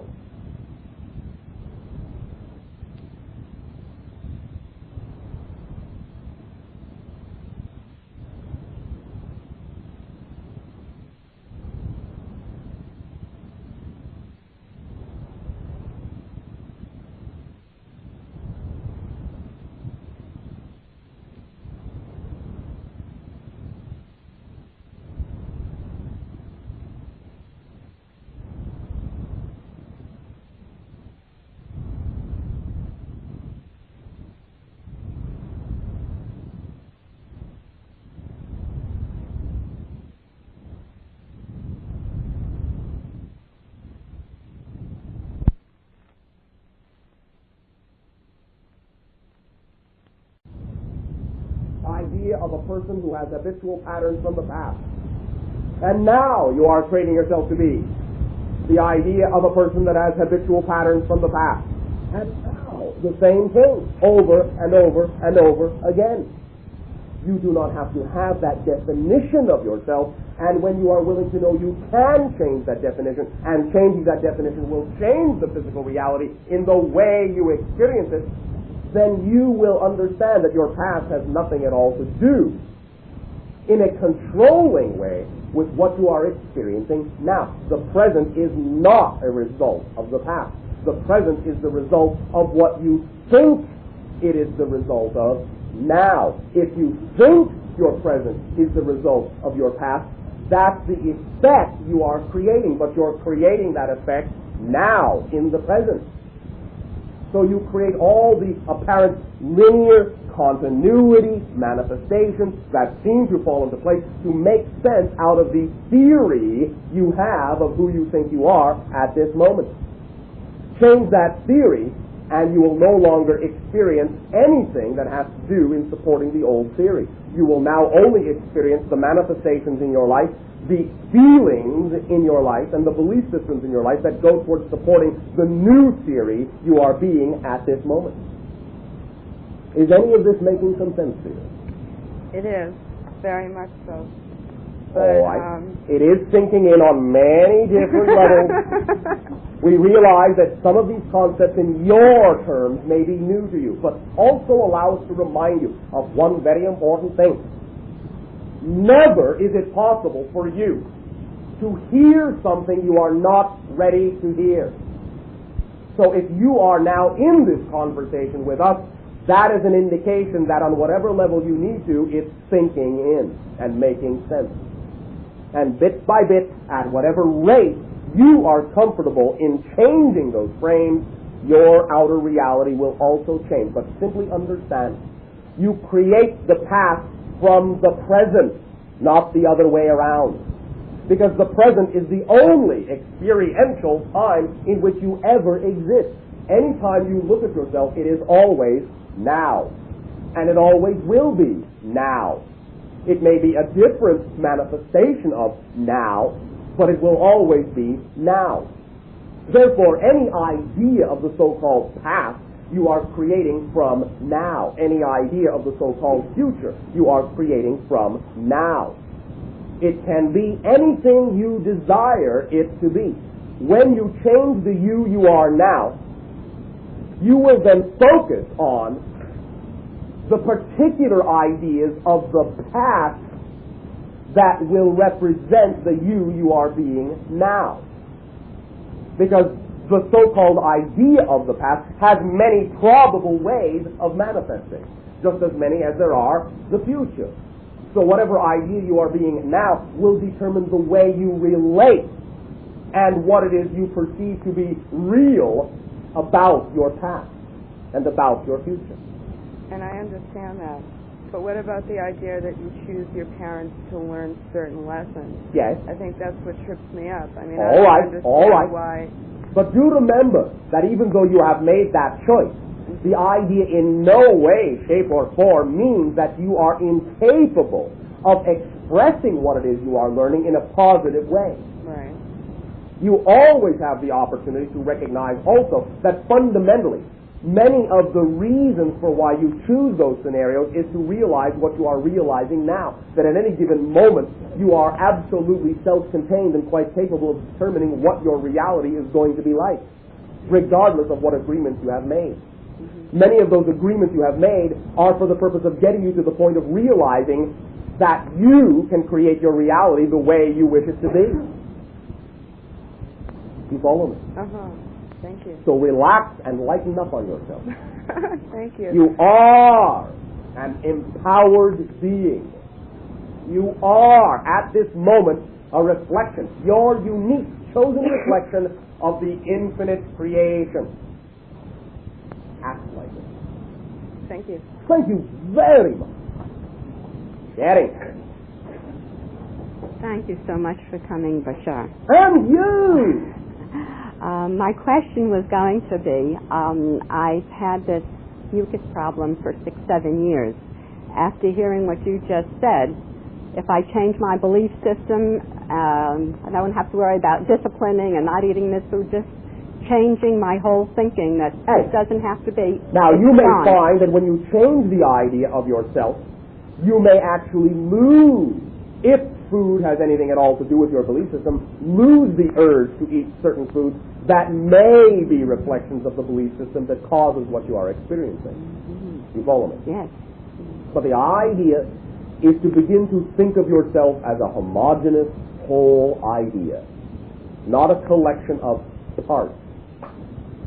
If you think of yourself as a collection of parts, then there can be the idea, well, this part doing just smashing. This part doing okay. This part needs a little work. This part I don't want to think about. When you allow yourself to realize that those are not actually representative of different parts within you, but are representative of different whole ways you can be, totally, then you can choose the one you prefer to be, and you will act like that whole idea. Great. You follow me? Yes, yes.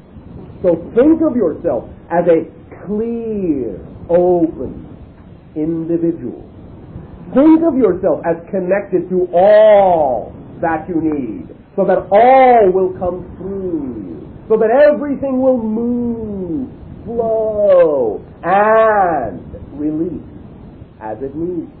Because that's the whole idea that you are, not a collection of parts. Energy to you. Electromagnetic blue-white energy.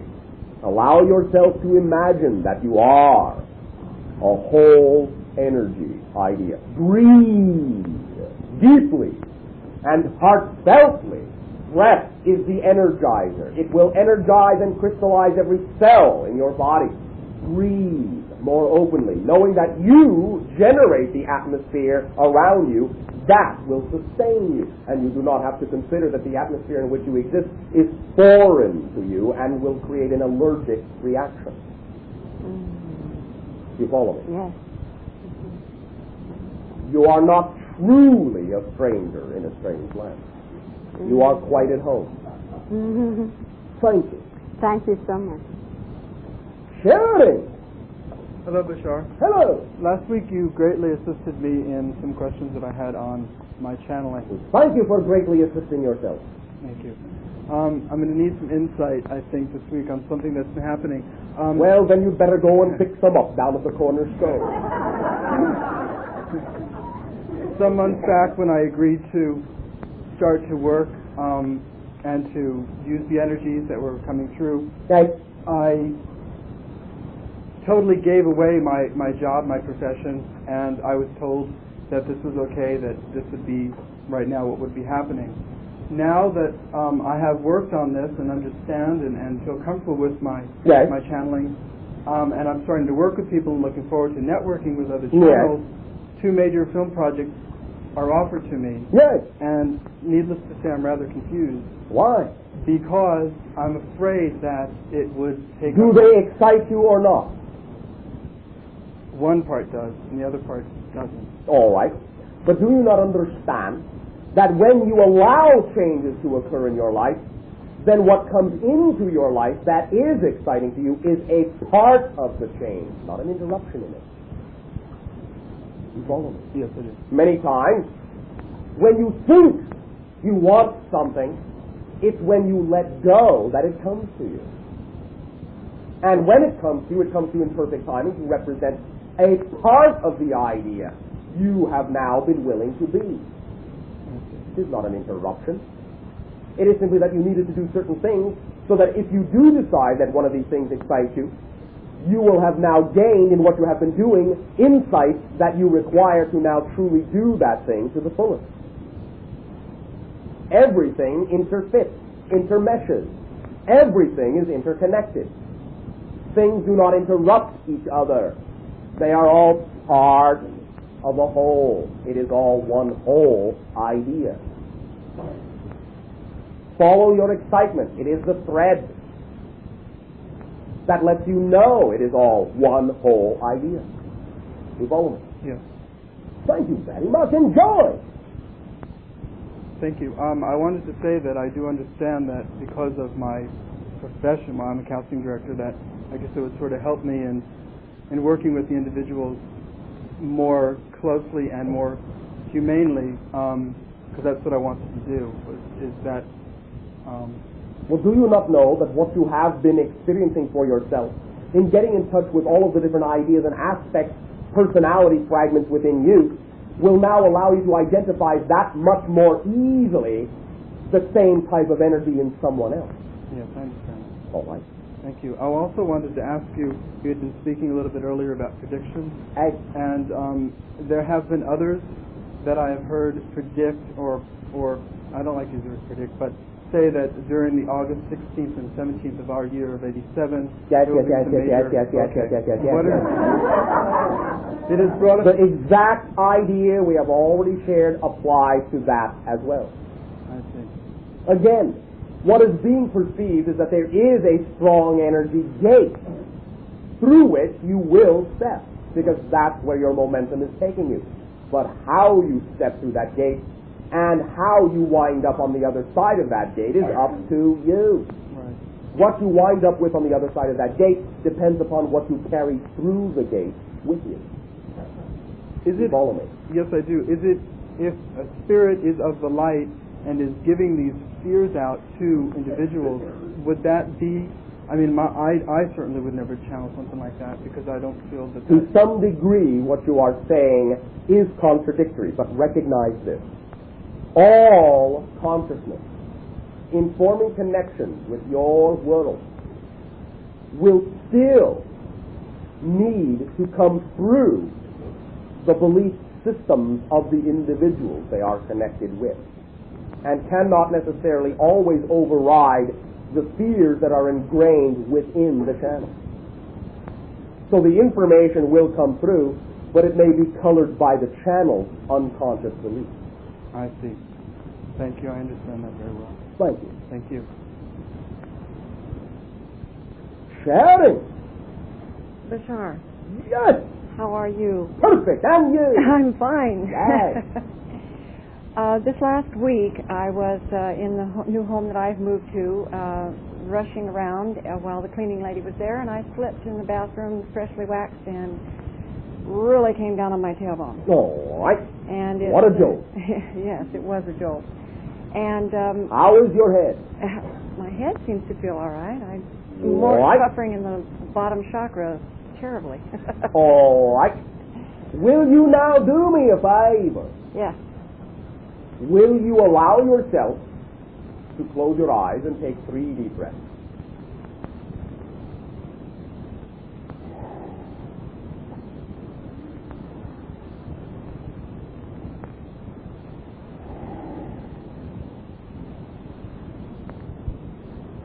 With your eyes remaining closed, at this point, simply define in a very simple way how you feel. How do you feel right now?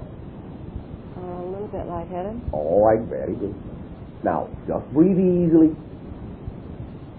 Allow yourself now, in your mind's eyes, to imagine the brain in your head. Mm-hmm. You have a picture. Yeah. All right. What is the point of view? Where I am. Is it from the top? Is it from the side? Is it from the back? Is it from within? What is the point of view? From the back. Very good. All right. Is it that you are seeing the brain at a downward angle? Slightly. Very good. Then continue now to observe from that point of view, that downward angle, your brain. Now, see in your imagination, see where the spinal cord connects into the base of the brain. Can you see that? Mm-hmm. All right. Now, very, very, very slowly, softly and gently, allow yourself to see the brain and the spinal cord glowing with a blue light. Can you do this? Mm-hmm. All right. Now, track your vision down slowly, down the spinal cord, see the blue light everywhere you look. Look at the entire spinal cord, all the way down to the base. Do you see a different color at the base? Yes, I do. Just about an inch up from the base, I see what looks like a black egg laying sideways. Very good. Now, the blue energy. See the blue energy flowing like water over the egg, around the egg, and dripping off and forming a pool down at the very bottom of your spine. A blue pool. See the egg starting to shrink, starting to melt, starting to drip into that pool, mixing with the blue. See the blue dissolving the egg, letting it shrink, letting it shrink, letting it shrink.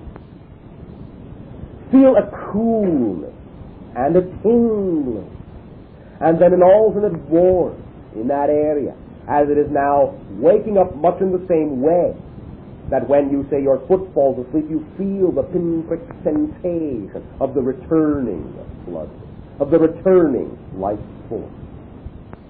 And you feel this in your imagination.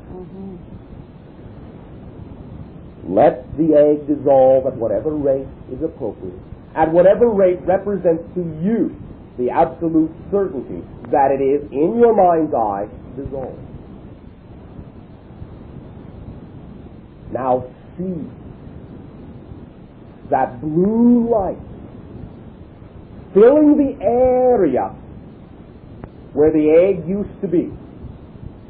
If there is a gap, see it filled now with blue transparent light. See that blue transparent light connecting the bottom and the upper portion of the spinal column. See the blue light coalescing into a continuation of the spinal column, turning into an extension of it and connecting the two sides. See that blue light. Then as you see that blue light, see within the blue light the spinal column crystallizing, regenerating, forming, and solidifying, now bridging the gap once occupied by the black egg, until you see a healthy and vibrant spinal column once again, all the way down. Now look at the pool at the bottom. See it swirling, and you recognize that there may still be some remnants, some smears of the blackness in there that once was the egg, swirling around. Now, see with your mind's eye your finger, an energy finger, come down, dip your forefinger up to the mid-knuckle into the pool, swirl it around until the blackness becomes utterly dissolved in the blue and is lost in the blue, until it is all blue. It may not be exactly the same type of blue it used to be, but you will notice it is a deeper and a richer blue, richer for the experience. And now that you allow that experience to have added depth to the pool, it can once again sparkle brilliantly with its former translucent blue light, electric blue light. It sparkles with potential. It sparkles with promise. And now you allow the very tip, the very tail of your spine to uncurl and relax and dip into that pool, to relax and sigh. Let the whole spine sigh. Let it now drink deeply of that energy, and let it rise like liquid in a straw all the way up your spine, all the way up between your shoulder blades. And as it does so, it spreads its warmth like the branches of a tree throughout your entire body, through every organ. Let it rise to the base of your brain and create a tingling sensation. Let it seep throughout your brain, much in the same way that a sponge would absorb blue liquid, blue ink, that will write a new idea, a new definition, and completely rewire the entire idea of your brain and your awareness of self. Feel the blue fluid, refreshing, lubricating, invigorating you in a cool and crystalline clear way. Breathe deeply and feel the vapors from this fluid going in and out through your sinuses. Feel the cool vapors enveloping your eyes and leaking into your ear canal and imbuing every cell in your body with a vibrant, tingling sensation. Much like the idea you would call eucalyptus. Feel the breath, the atmosphere around you to be cool and vibrant and tingling. Feel yourself standing straight and smooth, whole and pure. And at once and the same time, soft and supple, firm but supple, flexible, pliable, malleable, bending to and fro like a sapling in the wind, so that any idea in your reality from this point forward that you perhaps in the past might have treated as a shock to the system will now be absorbed gently. You will bend, not break. How easy. Wonderful. We thank you for co-creating alignment. Allow yourself to breathe and energize yourself into whatever crystallized form you wish to be out of the primal liquid from which you create your reality. Thank you very much. We thank you. Shooting! Hi, Bashar. Hi! Just wanted to let you to elaborate on my feelings of feeling like a vibe sponge. Hey! And also, lately I've been feeling disillusioned with physical reality. Disillusion! Very good. And why the phrase "howdy doody time" keeps coming to mind. It simply is a symbol for you, from your childhood, of what you would call a carefree idea. You follow me? Yes. Thank you. Anything else you wish to explore? Yes. The idea of channeling through music. What about it? Any way I can make it clearer like that. Make it clearer? Speed it up. Speed it up. The way to speed anything up is to live completely in the present, because then you don't create as much time. Right. Thank you. We thank you. Sharing. Hello, Bashar. Hello. I'd like some information concerning my interest in UFOs, and is there any relationship to a possible career direction? No, none. Okay. Thank you. Just kidding. I know. Thank you. What do you wish to do with it? You can be quite instrumental in researching the information that already exists upon your planet and correlating this information in a way that is digestible to many readers that are interested in many of the same scenarios. You can do that. You can communicate with many other individuals upon your planet that are already doing this kind of research around and allow yourself to become connected with them to, in this way, release this information to individuals who are interested in discovering this information. You can do that.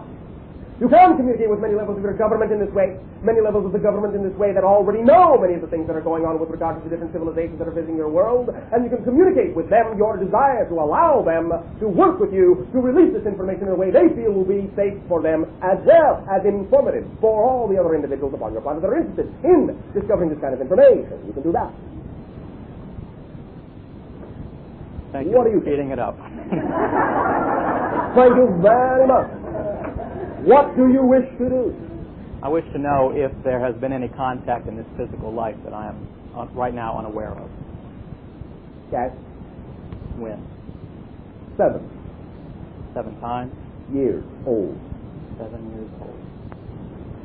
This was a physical contact. Yes and no. Many of the things many of you think are actually physical contact are actually telepathic experiences, because on that level the idea is the same. Physical is the same as that particular level of contact. So it was both physical and non-physical at the same time. You were, in a sense, in another dimension of experience, which is not your literal physical dimension you are in now anyway. You follow me? Yes. But there was an identification. There was a communication. And much of what you are experiencing now as your desire is the result of that momentum and that impetus. Hey. So this is continuing? Of course. Okay. Or you would not be where you are with the desire you have. All right. Again, the desire you have is the indication of what you are all about and what you can do in life most effortlessly. It is your desires and excitement that let you know the things you can do in life most effortlessly. You follow me? Yes. Thank One you. moment. Are you going to Arizona? I was planning to, yes. When? In April, around Easter. All right. Have a good time. I will. Thank you. Thank you.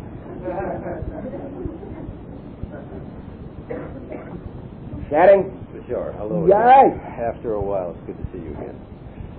I have just come back from about 5 months on the East Coast of the kind of focus clearing that you and I talked about before I left. And a lot of work has been done, and I am very tired. Is it just a question of a vacation, or is something, one of our, what we call illnesses, settled in somehow?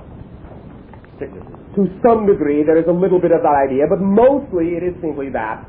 There are many things that you have been exploring, that you have been learning how to no longer fight, and it is all the fighting that has made you tired. Mm-hmm. The energy of that area in that way is the energy of fighting, and that is simply what has made you tired.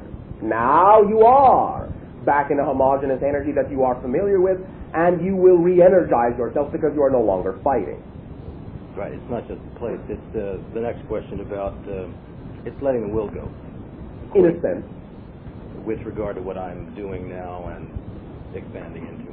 Yes, although will is not something you will dissolve. Again, it's the facility that allows you to make the conscious decisions that you can create in your life to determine what your life can be. But will in the sense of fighting yourself, yes, that you can dissolve. Or conceptualizing rather than doing them, just seeing them apart from me. Hey. The one thing I'm doing now, if you could channel some information, would be terrifically helpful. I'm looking for a house to move into, having just come back. Sharing. Who has a house? Who has a house? Any ideas? Any information? Well,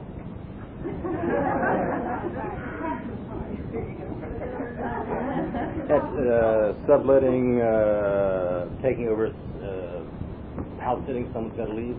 Helpful to both sides. Or a big house that the roommates are living in. Take a hike. And it's driving me crazy. That's why I'm asking you. I hate Take a hike. Take a hike. Take a hike. Walk. Take a walk. Take a walk. Anything to do with Trankin? Yes. I'm fighting that, but I shouldn't. Why are you fighting? Too far out. From what? where I want to be, where I'm telling myself. Oh, really? Mm-hmm. It's actually quite close to where you actually need to be. Okay. And where you really do want to be. Okay. Take a hike in the country. Thank you very much.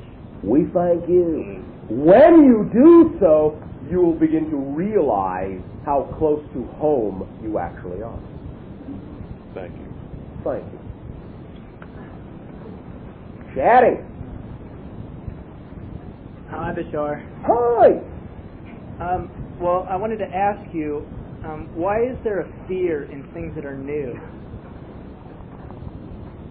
Because you have an ingrained, in general, in your society, belief system that anything that occurs in your life can be something that will overwhelm you, that if it is an unknown factor, it can overwhelm you in this way, that you are not in control of it. You think that familiarity is the only thing that breeds control. That is not so. And again, recognize that nothing can occur in your life that you are truly unfamiliar with. You follow me? Yes. The fear is simply a reaction to the belief that what comes into your life perhaps can be believed to not have anything to do with what you think your life should contain. It is a fear reaction in being out of control. Oh, how did that get there? That's new. I don't understand it. How does this fit in my life? What's this doing here? What purpose does this serve? How can this possibly fit into my life if I don't understand it? Why is this here now? I was having such a good time doing this. Why did this come now? I must have lost it. I must be out of control. Things are not going according to plan, not as I expected it to be. What's wrong with me? Why can't I get a handle on my life? Why do these things keep occurring in my life? I'm out of control. Help, help, help, help, help, help. That's what the fear reaction usually is saying. All of these different beliefs about the idea that something can occur in your life that for some reason you think has no business being there. That can't happen. Can't happen. You have a belief that you think there is something that you will discover within that unknown that could do you harm because you're not in control.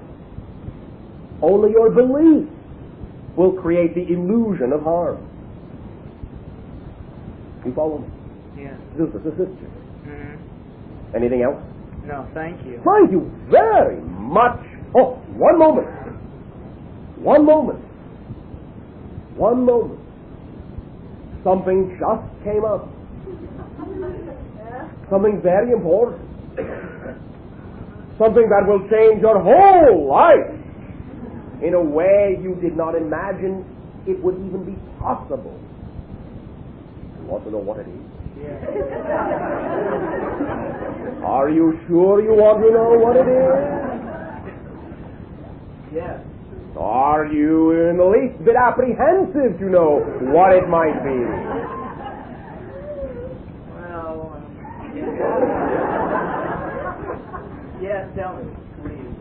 Please. All right. I love you. Thank you. Will you love yourself? Yes, I will. Thank you.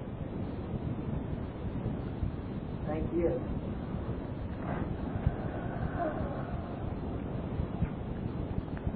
Shedding. Hello.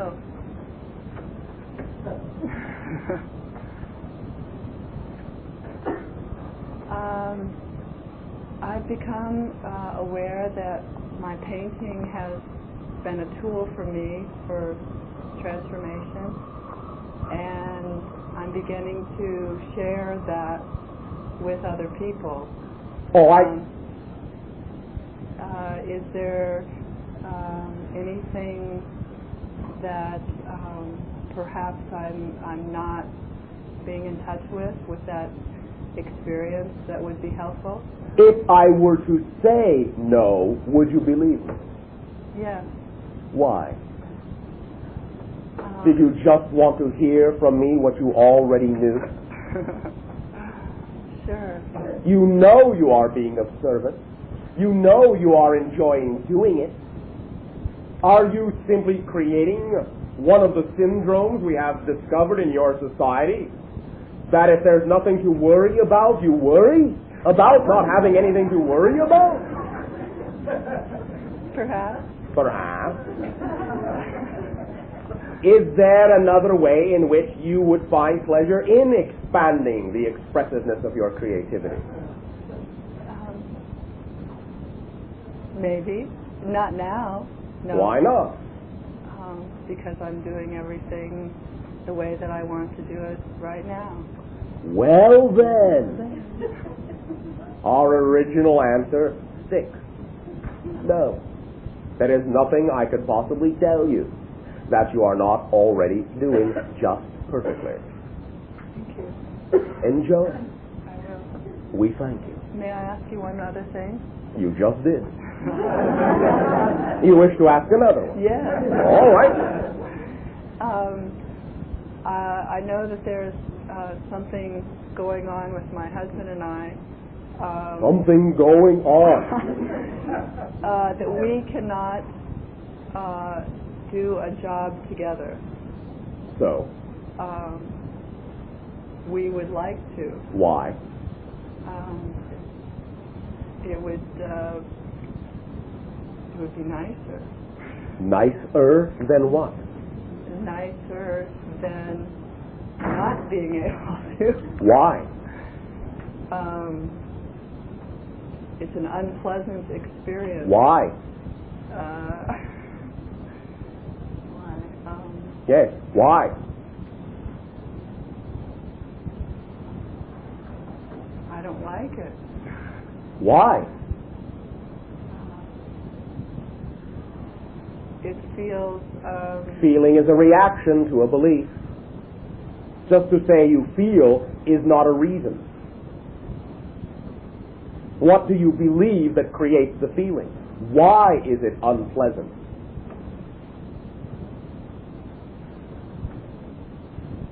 I guess because I want it Why? to work. Why do you think it is not working the way it is?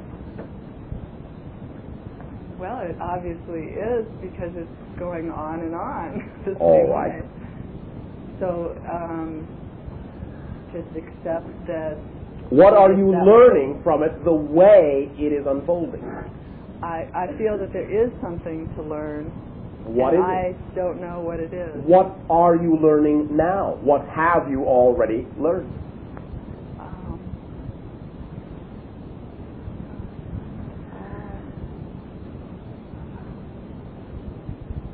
All right, let's work it from another direction. All right? If you were to, in your terms, work together in the way you say you desire to, what would be the difference? The task would be accomplished. The what? The task, the job, what? the what? Why is it a task? Well, it's always... are you saying that you are not enjoying it at all? I don't enjoy the experience of not being able to perform the job at hand. If it's something like moving a chair Yes.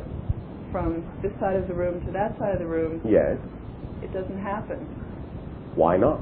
Because we can't seem to be able to move it together, and it's too heavy to be moved by one person. Oh, really? So it just doesn't happen. Why is it too heavy to be moved by one person?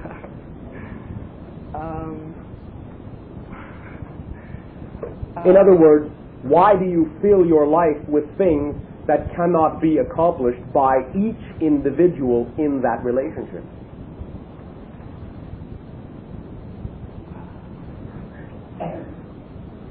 And on another level, where's your ingenuity? Well, I use it to find someone else to help me. I see. I just thought it would be nice if I could use that we could work together to do it rather than to have to seek someone else. Yes, but you are, in a sense, working together. But you are working together to also lighten your load. in many ways at this time.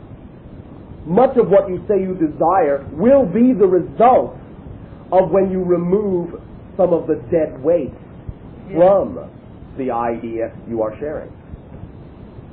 Then you will be able to move rapidly together. When you no longer have to carry the idea of things that you think of as burdens. Perhaps this is your opportunity to empty your suitcase a little bit. Oh, I totally believe that. All right. But I don't seem to be able to unload my suitcase. But you are, if you are willing to recognize that if something cannot be moved, then why keep trying to? So in other words, be patient. No. No? No, you do not need patience. Patience is what creates impatience. If you are living in the moment and enjoying the life as it is, then you are too busy having fun to be waiting for anything better to come along, therefore you don't need to be patient. This is not about patience. Patience may be one of those chairs that you no longer need to sit in and wait. You follow me? No. Patience is like the chair. When you sit in it, you don't go anywhere either. Yes, I understand. And you don't need to take it with you.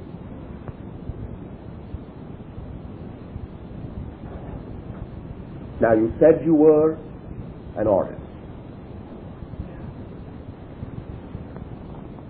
Then only paint in the picture of your reality the things that will move most easily with you. Do not fill your picture with things that weigh the canvas down to the point where you alone cannot move it. This is an opportunity to recognize that many of the physical objects in your life are symbols of ideas that weigh you down and do not allow you to proceed in a light and creative and expressive and spontaneous, big word, spontaneous manner. Spontaneity. That, the idea that you are not allowing spontaneity, that you are not allowing yourself to live in an environment which engenders spontaneity, is what keeps the appearance of separation existing in your relationship. You follow me? Abstractly. All right, then let it sink in. Okay. And you may take it more literally if you wish. Perhaps you do not think I mean it literally. May I ask you a question in a literal way? Yes. What would happen if that chair no longer existed in your house?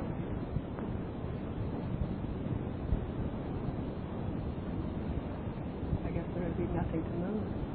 Correct. You would be doing the moving.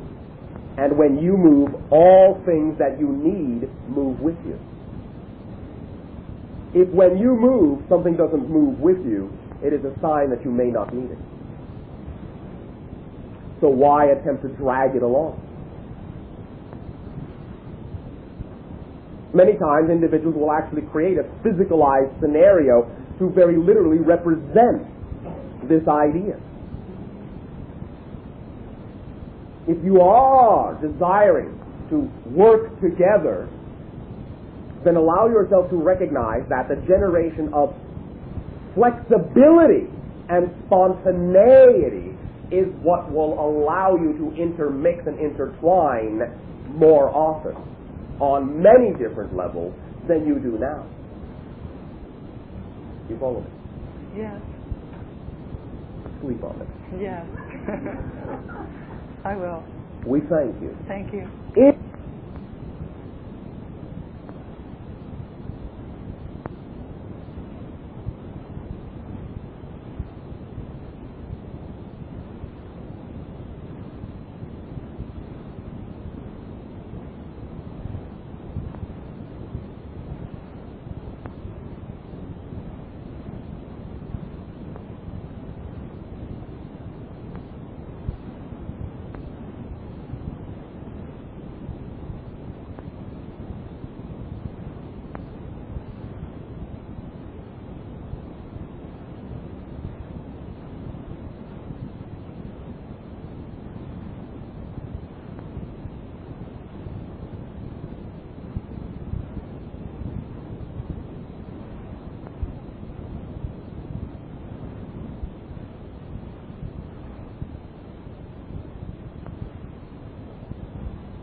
there will also be someone who has been close to you many times who will explain some of this to you in another way, in symbols you are more familiar with.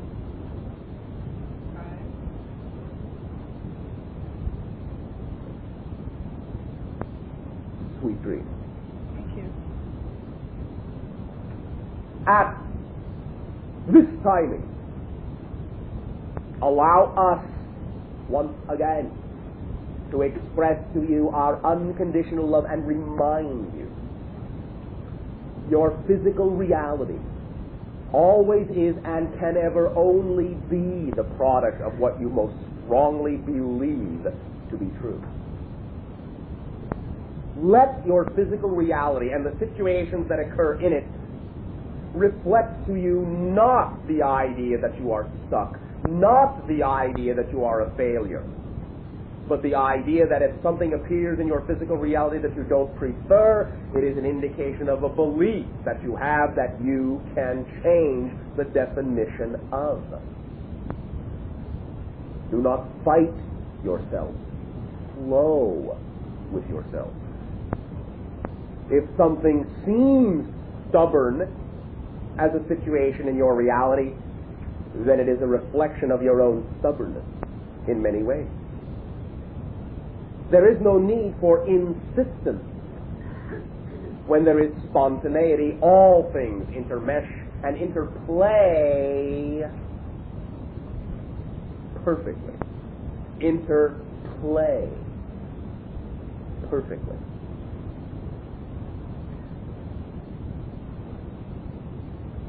Enjoy.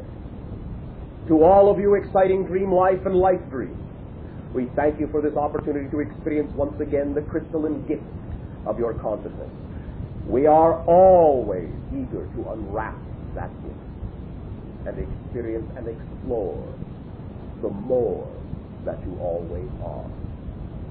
Thank you. A fond and loving good day.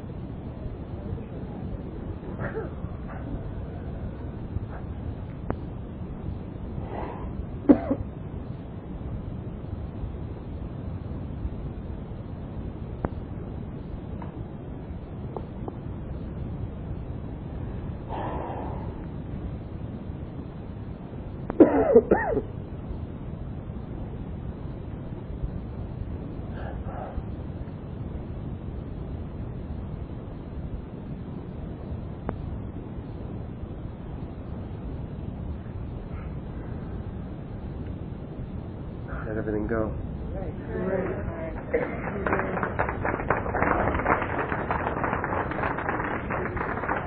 Thank you all for being here tonight. Thank you all for coming. Anyone?